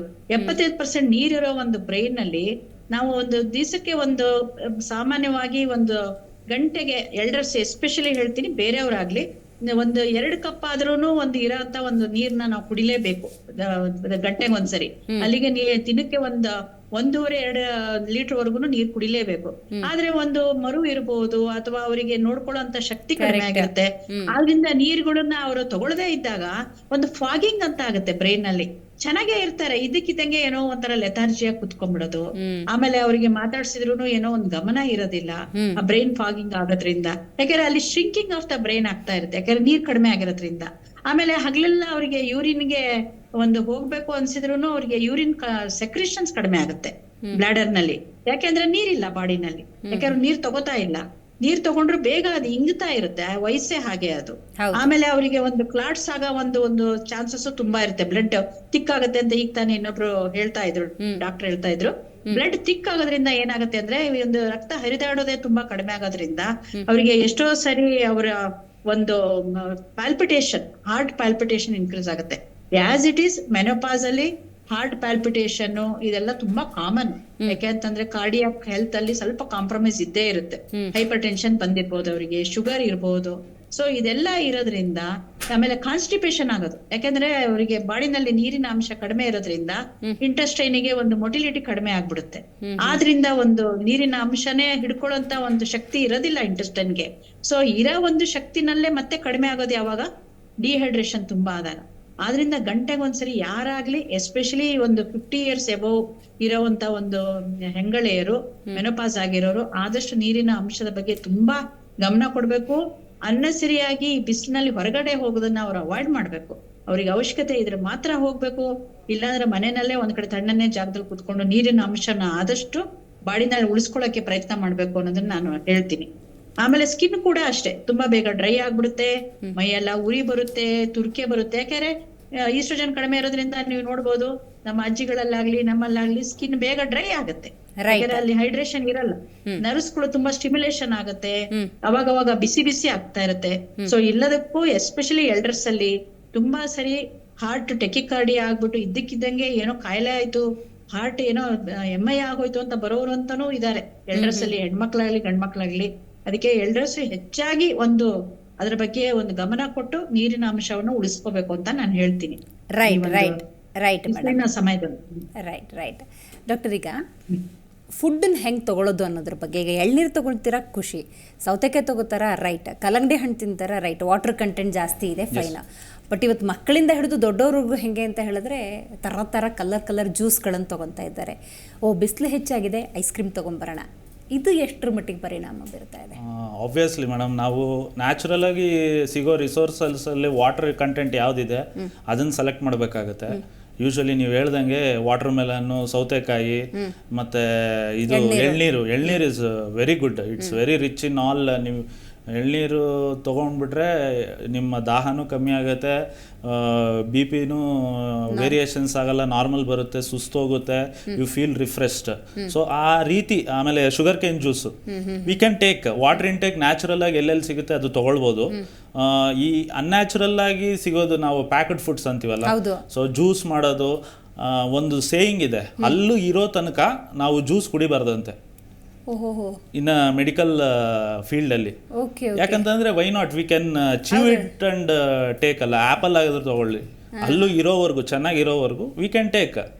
ಸೊ ಆಪಲ್ನ ತಿನ್ಬೋದು ಜ್ಯೂಸ್ ಮಾಡೋ ಬದಲು ಅನ್ನೋದು, ನ್ಯಾಚುರಲ್ ಆಗಿ ಎಲ್ಲೆಲ್ಲಿ ವಾಟರ್ ಕಂಟೆಂಟ್ ಇರುತ್ತೋ ಅದನ್ನ ವಿ ಕ್ಯಾನ್ ಟೇಕ್. ಅನ್ಯಾಚುರಲ್ ಆಗಿ ಪ್ಯಾಕೆಡ್ ಫುಡ್ಸ್ ಆಗಲಿ, ಅಡಿಟಿವ್ಸು, ಪ್ರಿಸರ್ವೇಟಿವ್ಸು ನಿಮ್ಮ ಚಾನೆಲ್ ಅಲ್ಲೇ ತುಂಬಾ ಡಿಸ್ಕಸ್ ಮಾಡಿದ್ದೀರಾ. ಸೊ ಆ ಅಡಿಷನ್ ಅದು it may be good for your tongue, but it is not good for your body. ಟೇಸ್ಟ್ಗೆ ನಾವು ಹೋಗ್ಬಾರ್ದು. ಎಳ್ನೀರಲ್ಲಿ ನಿಮ್ಗೇನು ಅಷ್ಟು ಟೇಸ್ಟ್ ಸಿಗಲ್ಲ, but if you drink refreshing feel ಬರುತ್ತೆ. So natural is always natural, artificial is always dangerous, some are the other. Right. Parimala madam, ಈಗ ಎಷ್ಟು ಡಿಪೆಂಡೆನ್ಸಿ ಅಂದರೆ, ಸೆಕೆ ಅಂದರೆ ರೆಗ್ಯುಲರಾಗಿ ಫ್ಯಾನ್ ಓಡ್ತಾನೆ ಇರಬೇಕು, AC ರನ್ ಆಗ್ತಾನೆ ಇರಬೇಕು, ಕೂಲರ್ ಇರಲೇಬೇಕು, ಇಲ್ಲ ಅಂದರೆ ಜೀವನನೇ ಇಲ್ಲ, ಆ ಕ್ಷಣಕ್ಕೆ ನಾವು ಬದುಕದೇ ಇಲ್ಲ.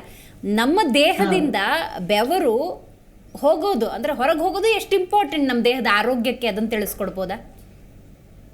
ಖಂಡಿತವಾಗ್ಲೂ. ಇದು ಈಗ ನಮ್ದು ಎಕ್ಸ್ಕ್ರೀಷನ್ ಕೆಪಾಸಿಟಿ ಅಂತ ಏನಿದೆ, ಒಂದು ಕಿಡ್ನಿಯಿಂದ ನಾವು ಅನ್ಕೊಂಡ್ಬಿಡ್ತೀವಿ, ಯೂರಿನೇಷನ್ ಹೋದ್ರೆ ಅದೊಂದು ಎಕ್ಸ್ಕ್ರೀಷನ್ ಆಗಿದೆ, ಮಲ ವಿಸರ್ಜನೆ ಆದ್ರೆ ಅದೊಂದು ಎಕ್ಸ್ಕ್ರೀಷನ್ ಆಗಿದೆ, ಅದೆರಡರ ಬಗ್ಗೆ ಅಷ್ಟೇ ಗಮನ ಕೊಡ್ತಾರೆ ಎಲ್ಲರೂ. ಆದ್ರೆ ಒನ್ ಆಫ್ ದ ಇಂಪಾರ್ಟೆಂಟ್ ನಮ್ದು ದೊಡ್ಡ ಆರ್ಗನ್ ಏನು ಬಾಡಿನಲ್ಲಿ ಅಂತ ನಾವು ಕ್ವಶನ್ ಕೇಳಿದ್ರೆ ಅದು ಸ್ಕಿನ್, ಚರ್ಮದ ರಂಧ್ರದಿಂದ ಸ್ವೆಟಿಂಗ್ ಆಗೋದು ತುಂಬಾ ಮುಖ್ಯ ಮನುಷ್ಯನಿಗೆ. That cools the body. ನಮ್ ಬಾಡಿನೇ ಒಂದು ಏರ್ ಕಂಡೀಷನ್ ಮಾಡೋದು ನಮ್ ಸ್ಕಿನ್ನೇ ಆಕ್ಚುಲಿ. ನಾವು ಅದನ್ನ ಏನ್ ಮಾಡ್ತೀವಿ, ಅದಕ್ಕೆ ಅವಕಾಶನೇ ಕೊಡೋದಿಲ್ಲ ಸ್ವೆಟ್ ಆಗ್ಲಿಕ್ಕೆ. ಸೊ ಓನ್ಲಿ ಒಂದು ಜಿಮ್ಮಿಗೆ ಹೋಗಿ ಸ್ವೆಟ್ ಆಗಿ ಬಂದ್ಬಿಟ್ರೆ ಅಲ್ಲಿ ಮುಗೀತು ನಮ್ದು ಅಂತ. ನಮಗೆ ಇರೋ ಒಂದು ನ್ಯಾಚುರಲ್ ಎನ್ವಿರಾನ್ಮೆಂಟ್ ಅಲ್ಲಿ ನಮ್ಗೆ ಸ್ವೆಟ್ಟಿಂಗ್ ಪಾಸಿಬಿಲಿಟಿ ಇದ್ದಾಗ ಒಂದು ಲೆಕ್ಕದವರೆಗೂ ನಾವು ಸ್ವೆಟ್ ಆದ್ರೆ ತಪ್ಪೇನಿಲ್ಲ. ಈಗ ಅದೇ ನಾ ಹೇಳ್ದಂಗೆ ಎಲ್ಡರ್ಸ್ ಇದ್ರು ತುಂಬಾ ಸ್ವೆಟ್ ಆಗ್ತಿದ್ರೆ, ಚಿಕ್ಕ ಮಕ್ಕಳು ತುಂಬಾ ಸ್ವೆಟ್ ಆಗ್ತಿದ್ರೆ ಸಡನ್ಲಿ ಡಿಹೈಡ್ರೇಷನ್ ಆಗ್ಬೋದು. ಆದ್ರೆ ಸಾಧಾರಣವಾಗಿ ನಮ್ಮ ಯಂಗರ್ ಜನರೇಷನ್ ಆಗ್ಲಿ, ಮಿಡ್ಲ್ ಏಜ್ ನವರಾಗ್ಲಿ, ಯಾರೇ ಆಗ್ಲಿ ಸ್ವೆಟ್ಟಿಂಗ್ ನ ನಾವು ಒಂದೊಂದು ಲೆಕ್ಕದಲ್ಲಿ ತಗೊಂಡಷ್ಟು ತುಂಬಾ ಒಳ್ಳೇದು. ಈ ಹಠ ಯೋಗ, ಪವರ್ ಯೋಗ ಅಂತ ಯಾಕೆ ಇವೆಲ್ಲ ಡೆವಲಪ್ ಆಗ್ತಿದಾವೆ, ಸ್ವೆಟ್ ಮಾಡಿಸ್ಬೇಕು ಅಂತ. ಅಲ್ಲಿಗೆ ಅದಕ್ಕೊಂದು ಇಂಪಾರ್ಟೆನ್ಸ್ ಇದೆ ಅಂತ. ಆ ರಂಧ್ರದಿಂದ ಹೊರಗೆ ಬೀಳೋ ಒಂದು ಟಾಕ್ಸಿನ್ಸ್ ಸ್ಕಿನ್ ಅನ್ನ ಚೆನ್ನಾಗ್ ಮಾಡುತ್ತೆ, ಆಮೇಲೆ ಒಳಗಡೆ ಇರೋ ಒಂದು ಇಮ್ಯೂನ್ ಸಿಸ್ಟಮ್ನು ಚೆನ್ನಾಗ್ ಮಾಡುತ್ತೆ, ಮತ್ತೆ ನಮ್ಮ ಸೆಕ್ರೇಷನ್ಸ್ ಎಷ್ಟು ಬಾಡಿಯಿಂದ ವಿಸರ್ಜನೆ ಆಗುತ್ತೋ ಅಲ್ಲಿವರೆಗೂ ನಾವು ಡಿಟಾಕ್ಸಿಫಿಕೇಶನ್ ಅಂತ ಏನ್ ನಾವು ಜಾಸ್ತಿಯಾಗಿ ಎಲ್ಲಾ ಕಡೆ ಮಾತಾಡ್ತೀವಿ. ಸೊ ಅದು ಒಂದು ಭಾರಿ ಮುಖ್ಯ. So sweating is very important. Unless ಅವ್ರಿಗೇನೋ ಪಾಪ ಜ್ವರ ಬಂದು ತುಂಬಾ ಸ್ವೆಟ್ ಆಗ್ತಿದ್ದಾರೆ, ಅದಕ್ಕೇನೋ ಆಗ್ತಿದ್ದಾರೆ, ಅವಾಗ ಸ್ವಲ್ಪ ಕೂಲ್ ಮಾಡೋಣ, ಅದೆಲ್ಲ ಮುಖ್ಯ.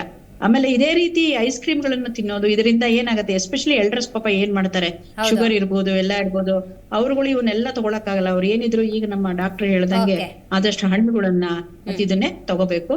Sweating is very important actually, we should allow it. Detail ಆಗಿ ಮಾತಾಡ್ತೀನಿ ಮೇಡಮ್ ನಿಮ್ ಜೊತೆ. ಸೊ ನೋಡ್ತಾ ಇದ್ದಾರಲ್ಲ ವೀಕ್ಷಕರೇ, ಇವತ್ತು ನಮ್ಮ ಕಾರ್ಯಕ್ರಮದಲ್ಲಿ ನಮ್ಮದೇ ಆರೋಗ್ಯದ ಬಗ್ಗೆ ಮಾತಾಡ್ತಾ ಇದ್ದೀವಿ. ಆರೋಗ್ಯವನ್ನು ನಾವು ಡಾಕ್ಟರ್ ಹತ್ರ ಕೊಡೋದಲ್ಲ, ನಮ್ಮ ಆರೋಗ್ಯವನ್ನು ನಾವು ಸುಧಾರಿಸ್ಕೊಂಡು ಇಟ್ಕೊಂಡ್ರೆ ಖಂಡಿತವಾಗ್ಲೂ ನಾವು, ನಮ್ಮ ಕುಟುಂಬ ಎಲ್ಲವೂ ಕೂಡ ಆರಾಮಾಗಿರುತ್ತೆ. ಬಿಸಿಲೇನೋ ನಮ್ಮನ್ನು ಕೆಂಗೆಡಿಸ್ತಾ ಇದೆ, ಆದರೆ ಈ ಮಟ್ಟಿಗೆ ಬಿಸಿಲಾಗೋದಕ್ಕೆ ಪ್ರಮುಖ ಕಾರಣಗಳೇನು ಅಂತ ನಾವು ನೋಡ್ತಾ ಹೋಗೋದಾದ್ರೆ ಅದಕ್ಕೆ ನಾವು ಕೂಡ ಬಹುತೇಕ ಕಾರಣ ಆಗಿದ್ದೇವೆ. ಈಗ ನಾವು ಹೇಳ್ತಾ ಇದ್ವಿ AC, ಕೂಲರು, ಫ್ಯಾನು ಎಲ್ಲ ರನ್ ಆಗ್ತಾನೆ ಇರಬೇಕು. ಅದು ನಮ್ಮ ದೇಹದ ಮೇಲೆ ಯಾವ ರೀತಿ ಪರಿಣಾಮ ಬೀರ್ತಿದೆ ತಿಳ್ಕೊಂಡ್ವಿ. ಬಟ್ ಪ್ರಕೃತಿ ಮೇಲೆ ಅದು ಮೂಲ ಕಾರಣ ಆಗ್ಬಿಟ್ಟಿದೆ. ಅದು ಎಷ್ಟರ ಮಟ್ಟಿಗೆ ಜಾಸ್ತಿ ಆಗ್ತಿದೆ ಅಷ್ಟು ಜಾಗತಿಕ ತಾಪಮಾನ ಹೆಚ್ಚಾಗುತ್ತೆ ಅಂತ ಏನು ಹೇಳ್ತಿರೋದ್ರ ಬಗ್ಗೆ? ಹೌದು, ಇವಾಗ ಪ್ರತಿಯೊಬ್ಬರು ಮನೆಯಲ್ಲಿ ನೋಡಿ, ಯಾವಾಗ ನೋಡಿದ್ರು ಫ್ಯಾನ್ ಓಡ್ತಾನೆ ಇರಬೇಕು, ಇಲ್ಲ AC ಆನಲ್ಲಿ ಇರಬೇಕು, ಇಲ್ಲ ಕೂಲರ್ ಇರಲೇಬೇಕು. ಸೊ ಕಂಪಲ್ಸರಿ ಇದು ಹೆಂಗೆ ಒಂದು ಅಡಿಕ್ಷನ್ ಆಗ್ತಾ ಇದೆ ಅಂತಂದ್ರೆ, ಯಾವ ಒಂದು ಟೆಂಪ್ರೇಚರ್ ಹೊರಗಡೆ ಇದ್ರೂ ಕೂಡ ಸಮ್ಮರ್ ಅಲ್ಲದೆ ಹೋದ್ರು ಬೇರೆ ಟೆಂಪ್ರೇಚರ್ಗಳಲ್ಲೂ ನಾವು ಗಮನಿಸ್ತಾ ಇದ್ದೀವಿ. ಸೊ AC ಕಂಟಿನ್ಯೂಸ್ ಆಗಿ ಉಪಯೋಗಿಸೋದು, ಇದರಿಂದ ಏನಾಗುತ್ತೆ, ಮೊದಲನೇದಾಗಿ ಎಲೆಕ್ಟ್ರಿಸಿಟಿ ಕನ್ಸಂಪ್ಷನ್ ಜಾಸ್ತಿ ಆಗುತ್ತೆ. ಸೊ ಅದರಿಂದ ಏನಂತಂದ್ರೆ ಹೆಚ್ಚು ಹೆಚ್ಚು ಎಲೆಕ್ಟ್ರಿಸಿಟಿ ಪ್ರೊಡಕ್ಷನ್ ಆಗಬೇಕಾಗತ್ತೆ. ಎರಡನೇದು ಇನ್ನೊಂದು ಏನಂತಂದ್ರೆ ಈ AC, ಕೂಲರು ಇದೆಲ್ಲ ಉಪಯೋಗ ಮಾಡೋದ್ರಿಂದ ಅತಿ ಹೆಚ್ಚು ನಮ್ಮ ಒಂದು ಎನ್ವಿರಾನ್ಮೆಂಟ್ಗೆ ಕಾರ್ಬನ್ ಡೈಆಕ್ಸೈಡ್ ರಿಲೀಸ್ ಆಗುತ್ತೆ. ಸೊ ಅದರಿಂದ ಏನಾಗುತ್ತೆ, ಈ ಗ್ರೀನ್ ಹೌಸ್ ಗ್ಯಾಸ್ಗೆ ತುಂಬಾ ಎಫೆಕ್ಟ್ ಆಗುತ್ತೆ. ಸೊ ನಮಗೆಲ್ಲ ಗೊತ್ತೇ ಇದೆ, ಈ AC, ಕೂಲರ್ ಇದರೆಲ್ಲ ಯೂಸ್ ಮಾಡೋದ್ರಿಂದ ಎಷ್ಟರ ಮಟ್ಟಿಗೆ ಒಂದು ಕಾರ್ಬನ್ ಡೈಆಕ್ಸೈಡ್ ರಿಲೀಸ್ ಆಗಿ ಅದರಿಂದನೂ ಕೂಡ ಗ್ಲೋಬಲ್ ವಾರ್ಮಿಂಗ್ ಹೆಚ್ಚಾಗ್ತಾ ಇದೆ. ಸೊ ಅದರಿಂದ ಈಗ ಆ ಟೈಮಲ್ಲಿ ತಣ್ಣಗೆ ಅನಿಸಬಹುದು, ಬಟ್ ಅದರಿಂದ ಎಷ್ಟು ಎಫೆಕ್ಟ್ ಇದೆ ಅಂತ ಆಲ್ರೆಡಿ ಡಾಕ್ಟರ್ ಬಹಳ ವಿಸ್ತಾರವಾಗಿ ತಿಳಿಸ್ಕೊಟ್ಟಿದ್ದಾರೆ. ಸೊ ಇದು ಕಾರ್ಬನ್ ಡೈಆಕ್ಸೈಡ್ ಲೆವೆಲ್ ಹೆಚ್ಚಾಗೋದ್ರಿಂದ ಬಹಳನೇ ದುಷ್ಪರಿಣಾಮ ಇದೆ. ಹಾಗಾದ್ರೆ ರೆಸ್ಪಾನ್ಸಿಬಿಲಿಟಿ ಆಫ್ ಪೀಪಲ್ ಅಥವಾ ಸಿಟಿಸನ್ ಅನ್ನೋದಾದ್ರೆ ಹೇಗಿದ್ರೆ ಚೆನ್ನಾಗಿರುತ್ತೆ? ಸೊ ಇದಕ್ಕೆ ನಾವು ಆಲ್ಟರ್ನೇಟಿವ್ ಕಂಡು ಹಿಡ್ಕೊಳ್ಬಹುದು. ಸೊ ಆಪ್ಷನ್ನೇ ಇಲ್ಲ ಅಂತ ಏನಿಲ್ಲ. ಸೊ ಬಹಳಷ್ಟು ಇದೆ. ಇವಾಗ ನೀವು ಕೋಲ್ಡ್ ವಾಟರ್ ಸ್ಪ್ರೇ ಮಾಡ್ಕೊಳ್ಳೋದಿರ್ಬೋದು. ಇವಾಗ ನೀರನ್ನು ಕೂಡ ನೀವು ಫ್ರಿಜ್ ಅಲ್ಲೇ ಇಟ್ಟು ತಣ್ಣಗೆ ಮಾಡ್ಬೇಕಂತೇನಿಲ್ಲ. ಅದು ಎಲ್ಲರಿಗೂ ಗೊತ್ತಿದೆ, ಫ್ರಿಜ್ ನೀರು ಕುಡಿದ್ರೆ ಗಂಟ್ಲು ಹಿಡ್ಕೊಳ್ಳುತ್ತೆ, ಗಂಟ್ಲು ನೋವು ಬರುತ್ತೆ. ಸೊ ಮಡಕೆ ಉಪಯೋಗಿಸ್ಕೋಬಹುದು, ಅದಕ್ಕೆ ಆಲ್ಟರ್ನೇಟಿವ್ ಇದೆ. ಇಲ್ಲ ನೀವು ಸ್ಟೀಲ್ ಇದರಲ್ಲೇ ಪಾತ್ರೆಯಲ್ಲೇ ತುಂಬಿಟ್ರು ಅದಕ್ಕೊಂದು ಕಾಟನ್ ಒದ್ದೆ ಬಟ್ಟೆನ ಸುತ್ತಿ ಇಟ್ಟರು ಕೂಡ ಬಹಳ ತಣ್ಣಗಾಗುತ್ತೆ. ಅದನ್ನ ಕುಡಿದ್ರೆ ಎಷ್ಟೊಂದು ಸ್ಯಾಟಿಸ್ಫ್ಯಾಕ್ಷನ್ ಇರುತ್ತೆ. ಇವಾಗ ನಮ್ಗೆ ಥರ್ಸ್ಟ್, ನಮ್ಗೆ ಏನು ಒಂದು ಬಾಯಾರಿಕೆ ಕಡಿಮೆನೇ ಆಗ್ತಾ ಇಲ್ಲ ಅಂತ ಹೇಳ್ಬಿಟ್ಟು ಈ ಕಲರ್ ಜ್ಯೂಸಸ್ ಕುಡಿದ್ರು ಕೂಡ ಆ ಸ್ಯಾಟಿಸ್ಫ್ಯಾಕ್ಷನ್ ಇಲ್ಲ. ಸೊ ಪ್ರಯತ್ನ ಮಾಡಿ ನೋಡಬಹುದು. ಈ ಮಡಕೆ ನೀರು ಇರಬಹುದು, ಆದ್ರೆ ಅದರಲ್ಲೂ ಮತ್ತೆ ಎಚ್ಚರಿಕೆ ವಹಿಸೋದಿರುತ್ತೆ. ವಾರಕ್ಕೆ ಒಂದ್ಸಲ ಆ ಮಡಕೆಗಳನ್ನ ಬಿಸಿಲಿಗೆ ಎಕ್ಸ್ಪೋಸ್ ಮಾಡೋದು, ಫಂಗಸ್ ಡೆವಲಪ್ ಆಗದೆ ಇರೋ ಹಾಗೆ.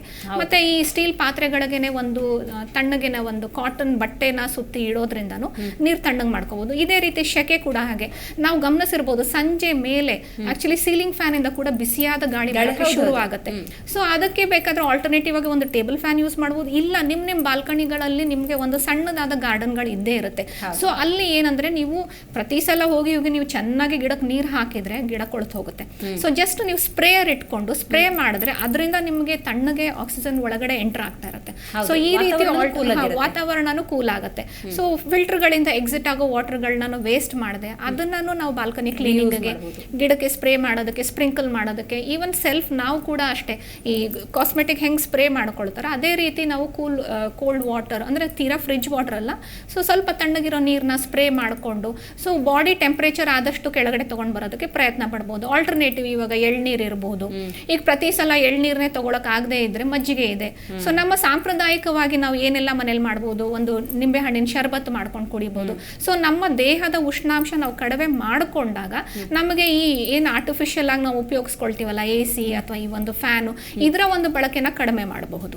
ಆಮೇಲೆ ಇನ್ನೊಂದು ಏನಂದ್ರೆ ಹೆಚ್ಚು ಗಾಳಿ ಓಡಾಡೋ ಹಾಗೆ ಎಲ್ಲ ಕಡೆ ಕಿಟಕಿ ಬಾಗ್ಲು, ಆಮೇಲೆ ಕರ್ಟನ್ಸ್ ಗಳಿಂದ ತುಂಬಾ ಬಿಸಿಲು ಬಂದ್ಬಿಟ್ಟು ಮಧ್ಯಾಹ್ನ ಟೈಮ್ ಇರುತ್ತೆ, ಆ ಟೈಮ್ ನಲ್ಲಿ ಆದಷ್ಟು ಕರ್ಟನ್ಸ್ ಕ್ಲೋಸ್ ಮಾಡಿಕೊಂಡು ಹೆಚ್ಚು ಬಿಸಿಲು ಒಳಗಡೆ ಎಂಟರ್ ಆಗದೆ ಇರೋ ಹಾಗೆ ನೋಡಿಕೊಂಡು ಸಂಜೆ ಟೈಮಲ್ಲಿ ನೀವು ಗಿಡಗಳಿಗೆ ವಾಟರ್ ಸ್ಪ್ರಿಂಕಲ್ ಮಾಡಿದ್ರೆ ವರ್ಟಿಕಲ್ ಗಾರ್ಡನ್ ಇಟ್ಕೊಳ್ಬಹುದು ಮನೆ ಮುಂದೆ ಅಥವಾ ಟೆರೆಸ್ ಅಲ್ಲಿ, ಅಥವಾ ಈವನ್ ಬಾಲ್ಕನಿಗಳು ಇವಾಗ ನೀವು ನೋಡಿರ್ಬೋದು ಎಲ್ಲ ಕಡೆ ಅಪಾರ್ಟ್ಮೆಂಟ್ ಸಿಸ್ಟಮ್ ಜಾಸ್ತಿ ಆಗಿರೋದ್ರಿಂದ ಬಾಲ್ಕನಿಗಳಲ್ಲಿ ವರ್ಟಿಕಲ್ ಗಾರ್ಡನ್ ಇಟ್ಕೊಂಡು ಅದಕ್ಕೆ ಒಂದು ಸ್ಪ್ರಿಂಕಲ್ ಮಾಡೋ ವಾಟರ್ ಇಂದ ಕೂಡ ನಮಗೆ ಒಳ್ಳೆ ತಣ್ಣನಾದ ಗಾಳಿ ಅಂತೂ ಖಂಡಿತ ಬರುತ್ತೆ. ಸರ್ ಈಗ ಚಳಿಗಾಲ ಮಳೆಗಾಲ ಅಂದಾಗ ಬಿಸಿ ಬಿಸಿ ನೀರು ಮೈ ಮೇಲೆ ಹಾಕೋತಿರ್ತಾರೆ. ಬೇಸಿಗೆಗಾಲು ಬಂತ ಅಂದಾಗ ಅದೇ ದೇಹ ಬಟ್ ಇಮಿಡಿಯೇಟ್ ತಣ್ಣೀರಿಗೆ ಶಿಫ್ಟ್ ಆಗಿಬಿಡ್ತಾರೆ. ಇದೇನಾದರೂ ಪರಿಣಾಮ ಬೀರುತ್ತಾ ದೇಹದ ಮೇಲೆ? ಇಲ್ಲ madam, it is just self satisfaction ಅಷ್ಟೇ. ಸ್ಯಾಟಿಸ್ಫೈ ಏನು ಅಂದರೆ ತಣ್ಣಗಿರುತ್ತೆ, ಬಾಯಿಗೆ ಹೆಂಗೆ ತಣ್ಣಗೆ ಬೇಕೋ, ಹೊಟ್ಟೆಗೆ ಹೇಗೆ ತಣ್ಣಗೆ ಬೇಕೋ ಹಂಗೆ ದೇಹದ skin, as madam told, biggest organ in the body skin. So ಅದಕ್ಕೆ ಕಾನ್ಸ್ಟೆಂಟ್ ಆಗಿ ಎವಾಪ್ರೇಟ್ ಆಗ್ತಾ ಡ್ರೈ ಆಗುತ್ತಲ್ಲ, ಆ ಟೈಮಲ್ಲಿ ಇಟ್ ಎಕ್ಸ್ಪೆಕ್ಟ್ಸ್ ಬಾಡಿಗೆ ಏನೂ ಎಫೆಕ್ಟ್ ಆಗಲ್ಲ. ಬಟ್ ದ ಥಿಂಗ್ ಈಸ್ ಯಾವುದು ಎಕ್ಸ್ಟ್ರೀಮ್ಸ್ ಹೋಗಬಾರ್ದು ಅಷ್ಟೇ. Instead of hot water use ಮಾಡೋ ಬದಲು ನಾರ್ಮಲ್ ವಾಟರ್ನೇ ಯೂಸ್ ಮಾಡ್ಬೋದು ಫಾರ್ ಸಮ್ಮರ್. ಈಗ ಒಂದಷ್ಟು ಆಡ್ಸ್ಗಳು ಜಾಸ್ತಿ ಆಗುತ್ತೆ, ಈ ಸೋಪನ್ನು ಬಳಸಿದ್ರೆ ಕೂಲ್ ಆಗುತ್ತೆ ಬಾಡಿ, ಅಥವಾ ಈ ಆಯಿಲ್ ಹಚ್ಕೊಂಡ್ರೆ ನಿಮಗೆ ತಂಡ ಫೀಲ್ ಬರುತ್ತೆ. ಅಂದ್ರೆ ಈ ಮಾರ್ಕೆಟಿಂಗ್ ಬಗ್ಗೆ ಏನು ಹೇಳ್ತೀರಿ, ಆ ಪ್ರಾಡಕ್ಟ್ಸ್ ಬಗ್ಗೆ ಏನು ಹೇಳ್ತೀರಿ? ಅದು ಡೈರೆಕ್ಟ್ಲಿ ಮೇ ಬಿ ಸ್ಕಿನ್ ಮೇಲೆ ಎಫೆಕ್ಟ್. Definitely madam. ಏನಾಗುತ್ತೆ ಅಂದರೆ ಕೆಲವು ನ್ಯಾಚುರಲ್ ಪ್ರಾಡಕ್ಟ್ಸ್ ಇದೆ, ದಟ್ ಐ ಅಗ್ರಿ. ಈ ಸ್ಕಾಲ್ಪ್ ಅನ್ನೋದು ಯೂಶಲಿ ತಂಡ ಪಾನಿ ಕೂಲ್ ಅಂತ ಏನು ಬರುತ್ತಲ್ವಾ, so what happens is scalp will get ಏನಂತೀರಾ ಎಫೆಕ್ಟ್ ಆಗುತ್ತೆ. ನೋ ಬ್ಲಡ್ ಸರ್ಕ್ಯುಲೇಷನ್ ತುಂಬಾ ಇರುತ್ತೆ ಸ್ಕಾಲ್ಪಲ್ಲಿ. ಮೋಸ್ಟ್ ಬ್ಲಡ್ ಸಪ್ಲೈ ಇರೋದು ಹಣೆ, ಇದನ್ನು ನೆತ್ತಿ ಅಥವಾ ಹಣೆ, ಎಸ್ ತಲೆಬುರುಡೆ ಎಲ್ಲನೇ. ಸೊ ಯೂಶಲಿ ನೀವು ನೋಡಿರ್ಬೇಕು, ಮೊದಲು ಕಾಲದಲ್ಲಿ ತಂಪು ಹಾಕ್ಬೇಕು ಅಂತಂದ್ರೆ ಹಳ್ಳೆ ಎಣ್ಣೆ ಹಚ್ಚೋರು. ಸೊ ಅಲ್ಲಿ ಬ್ಲಡ್ ಬೇಗ ಕೂಲ್ ಆಗ್ಬಿಡುತ್ತೆ, ಬಾಡಿ ಕೂಲ್ ಆಗ್ಬಿಡುತ್ತೆ. ಸೊ ದಟ್ ಈಸ್ ವಾಟ್ ಇವಾಗ್ಲೂ ಅದಕ್ಕೇನೆ ಬ್ಲಡ್ ಸಪ್ಲೈ ಚೆನ್ನಾಗಿರೋದಕ್ಕೆ ಜನ ಯೂಶಲಿ ತಲೆಗೆ ನೆತ್ತಿಗೆ ನೀರು ಹಾಕೊಳೋದು ತಣ್ಣಗಾಗತ್ತೆ. ಆಮೇಲೆ ಈ ಪ್ರಾಡಕ್ಟ್ಸ್ ಎಲ್ಲ ಬರುತ್ತಲ್ಲ ಅದು ಯೂಸ್ ಮಾಡ್ತಾರೆ. ಬಟ್ ಏನಾದ್ರೂ ಕೆಮಿಕಲ್ ಮಿಶ್ರಿತ ತಗೊಳ್ಬಾರ್ದು. ಮೋಸ್ಟ್ ಆಫ್ ಅವರು ಕ್ಲೇಮ್ ಮಾಡ್ತಾ ಇರ್ತಾರೆ natural products, Ayurvedic products use ಮಾಡ್ತಾರೆ ಅಂತ ಅಂದ್ಬಿಟ್ಟು. ಆಮೇಲೆ ಅದರಲ್ಲಿ ವೆರಿ ಕಾಮನ್ ಒಂದು ಥಿಂಗು ಅಂದ್ರೆ ಮೆಂಥಾಲ್ ಸ್ವಲ್ಪ it's not an artificial thing, it is man made this. So ಅದರಿಂದ ನಮಗೆ ಕೂಲಿಂಗ್ ಎಫೆಕ್ಟ್ ಬರುತ್ತೆ ಹೊರತು ಅದು ಬಾಡಿಗೆ ಇಟ್ ಈಸ್ ಕೋರಿಂದ ಏನು ಹೆಲ್ಪ್ ಮಾಡ್ತಾ ಇಲ್ಲ. ಸುಮ್ಮನೆ ಸೂಪರ್ಫಿಷಿಯಲ್ ಆಗಿ it is giving a cooling effect, ಅದು ಬಿಟ್ರೆ ಇನ್ನೇನಿಲ್ಲ. ಪರಿಮಳ ಮೇಡಮ್, ಕಣ್ಣು ಈಗ ಹೆಣ್ಮಕ್ಳು ಅಂದಾಗೂ ಕಣ್ಣಿಗೆ ಏನು ಅಲಂಕಾರ ಮಾಡ್ಕೊಳ್ತಾನೆ ಇರ್ತಾರೆ. ಬಟ್ ವಿಶೇಷವಾಗಿ ಬೇಸಿಗೆ ಕಾಲದಲ್ಲಿ ಮೆಡ್ರಾಸ್ ಐ ಅಂತ ಕಣ್ಣಿಗೆ ಇನ್ಫೆಕ್ಷನ್ ಆಗೋದು ತುಂಬಾ ವಿಪರೀತ ಅಲ್ಲ ಮೇಡಮ್, ಇದು ಹೇಗೆ ಅಂತ? ಹೌದು. ಅದು ಇನ್ಫೆಕ್ಷನ್ ಯಾಕೆ ಅಂತಂದ್ರೆ ಡ್ರೈ ಕಂಜಂಕ್ಟಿವಾ ಆಗ್ಬಿಡುತ್ತೆ. ಯಾಕಂದ್ರೆ ಎಕ್ಸ್ಪೋಸ್ ಆಗ್ತಾ ಇರುತ್ತಲ್ಲ ಕಣ್ಣು, ಅದಕ್ಕೆ ಕಣ್ಣನ್ನ ಆದಷ್ಟು ಏನಂದ್ರೆ ಈ ಸಮಯದಲ್ಲಿ ಎಷ್ಟು ಈ ಸಮ್ಮರ್ ಅಲ್ಲಿ ನಾನೊಂದು ಹೇಳ್ತೀನಿ, ಅಥವಾ ನನ್ನ ಒಂದು ಸ್ವಂತ ಅನುಭವದಿಂದ ಏನ್ ನೋಡಿದೀನಿ 38-39 ವರ್ಷ ಪ್ರಾಕ್ಟೀಸ್ ಅಲ್ಲಿ, ಅಂದ್ರೆ ಎಷ್ಟು ಕಣ್ಣನ್ನ ಕ್ಲೀನ್ ಆಗಿ ಶುದ್ಧವಾಗಿ ಇಟ್ಕೊಳ್ತೀವೋ ಅಷ್ಟು ಒಳ್ಳೇದು. ಆದಷ್ಟು ನಿಮ್ಗೆ ಏನಾದ್ರೂ ಕಪ್ಪು ಕನ್ನಡಕ ಏನಾದ್ರು ಬಳಸೋ ಒಂದು ಅವಕಾಶ ಇತ್ತು ಅಂದ್ರೆ ಹೊರಗಡೆ ಹೋಗುವಾಗ ಉಪಯೋಗಿಸೋದು ಒಳ್ಳೇದು. ಯಾಕಂದ್ರೆ ಆ ಬಿಸಿಲು ಪ್ರಖರತೆಗೆ conjunctiva it is a very delicate this one. Suddenly dry ಆದಾಗ ಎಸ್ಪೆಷಲಿ ಎಲ್ಡರ್ಸ್ ಅಲ್ಲಿ ಬೇಗ ಉರಿ ಬಂದ್ಬಿಟ್ಟು ಡ್ರೈ ಕಂಜಂಕ್ಟಿವಾ ಆಗಿ ಕಣ್ಣಿನ ನೀರು ಹಿಂಗ್ ಹೋಗ್ಬಿಡುತ್ತೆ.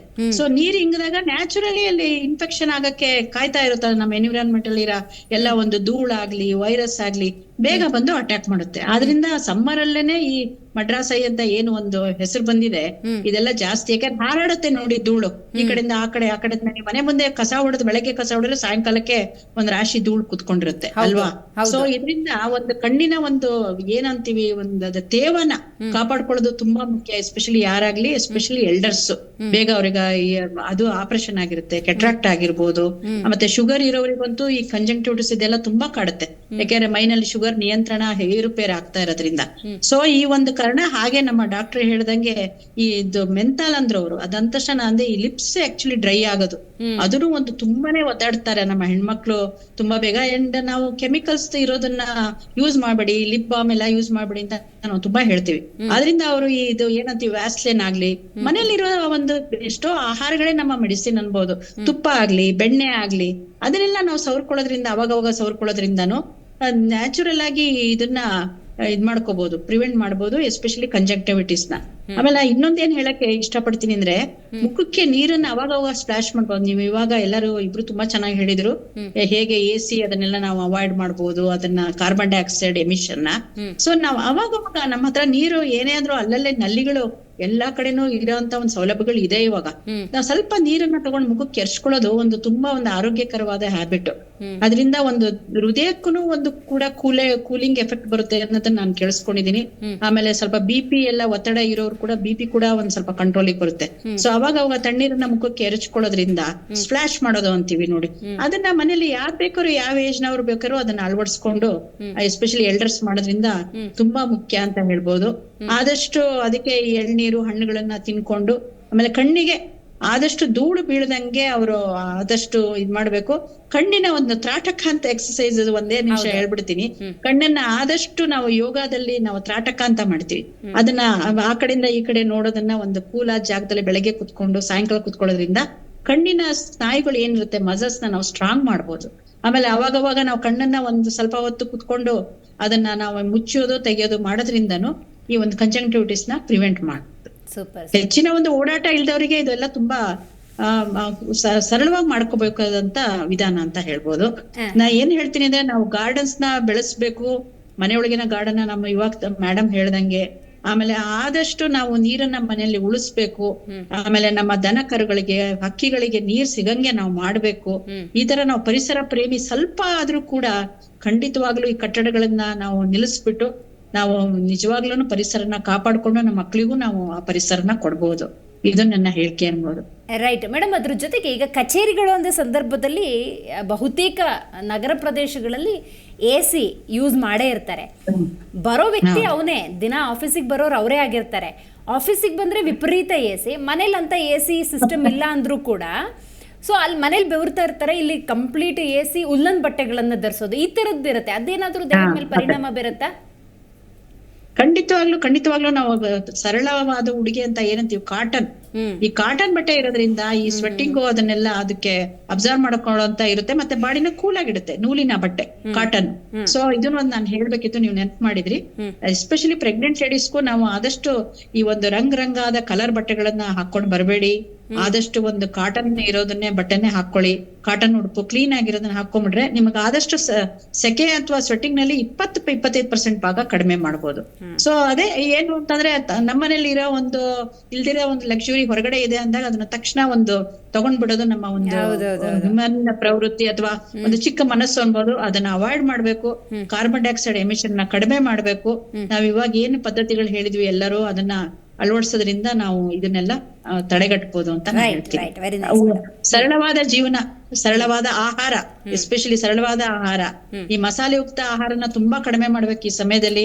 ಅವಾಗ ಹೊಟ್ಟೆ ಕೆಟ್ಟ ಸಂದರ್ಭ, ಸ್ವೆಟ್ಟಿಂಗ್ ಜಾಸ್ತಿ, ಮತ್ತೆ ಗ್ಯಾಸ್ಟ್ರೈಟಿಸ್ ಆಗೋಂತ ಒಂದು ತುಂಬಾ ಇರುತ್ತೆ. ಬೇಸಿಗೆನಲ್ಲಿ ಊಟ ಮಾಡೋದು ತುಂಬಾ ಸರಳವಾಗೇ ಇರ್ಬೇಕು. ಹಣ್ಣು ಮತ್ತು ನಾರಿನ ಅಂಶ ಮತ್ತು ಒಂದು ಮೊಸರುಗಳು ಇದನ್ನೇ ಜಾಸ್ತಿ ಉಪಯೋಗಿಸ್ಬೇಕು ಅಂತ ಹೇಳಲಿಕ್ಕೆ ಇಷ್ಟಪಡ್ತೀನಿ. ಬಟ್ಟೆಗಳ ವಿಷಯಕ್ಕೆ ಕೆಲವರು ಈಗಲೂ ಕೆಲವೊಂದು ಉಲ್ಲನ್ ಕ್ಲಾತ್ ಯೂಸ್ ಮಾಡೋದು, ಅಂದ್ರೆ ಬಿಕಾಸ್ ನಾನಾಗ್ಲೇ ಹೇಳದ್ನಲ್ಲ ಆ ಥರದ AC ಕಂಡೀಷನಲ್ಲಿ ಹಾಕೋತಾರೆ. ಇನ್ನು ಕೆಲವರು ಕಾಟನ್ ಬಟ್ಟೆ. ಸೊ ಯಾವುದು ಬೆಟರ್ ಅಂತ, ಯಾವುದು ಬೆಸ್ಟ್? ಈ ಎಸ್ಪೆಷಲಿ ಸಮ್ಮರಲ್ಲಿ ಕಾಟನ್ ಮತ್ತು ಲೈಟ್ ಕಲರ್ಡ್ ಬಟ್ಟೆಗಳನ್ನ ಹಾಕೊಳ್ಳೋದು ತುಂಬ ಒಳ್ಳೆಯದು.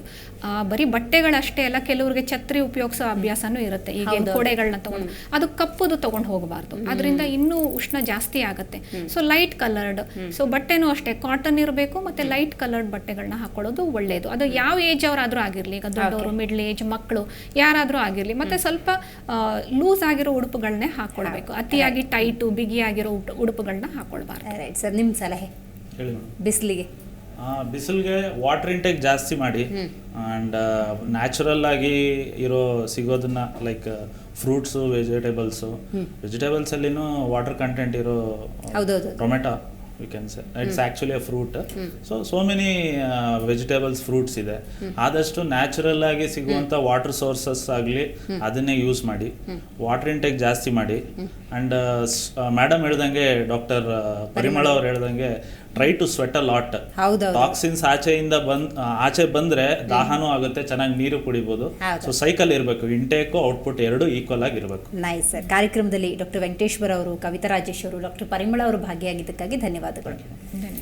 ಸೊ ನೋಡಿದ್ರಲ್ಲ ವೀಕ್ಷಕರೇ, ಇವತ್ತಿನ ನಮ್ಮ ಕಾರ್ಯಕ್ರಮದಲ್ಲಿ ಬಿಸಿಲು ಯಾವ ಪ್ರಮಾಣದಲ್ಲಿದೆ ಅಂತ ಕೂಡ ತಿಳ್ಕೊಂಡ್ವಿ. ಅದರ ಜೊತೆಗೆ ನಮ್ಮ ಆರೋಗ್ಯವನ್ನು ನಾವು ಹೇಗೆ ಕಾಪಾಡಿಕೊಳ್ಬಹುದು ಅಂತ ಕೂಡ ತಿಳ್ಕೊಂಡಿದ್ದೀವಿ. ಆರೋಗ್ಯವೇ ಮಹಾಭಾಗ್ಯ ಅಂತ ಹೇಳ್ತಾ ಇವತ್ತಿನ ಕಾರ್ಯಕ್ರಮವನ್ನು ಮುಗಿಸೋಣ. ನೋಡ್ತಾ ಇರಿ ಜಿ ಕನ್ನಡ ನ್ಯೂಸ್. ಸತ್ಯವೇ ಸುದ್ದಿಯ ಜೀವಾಳ.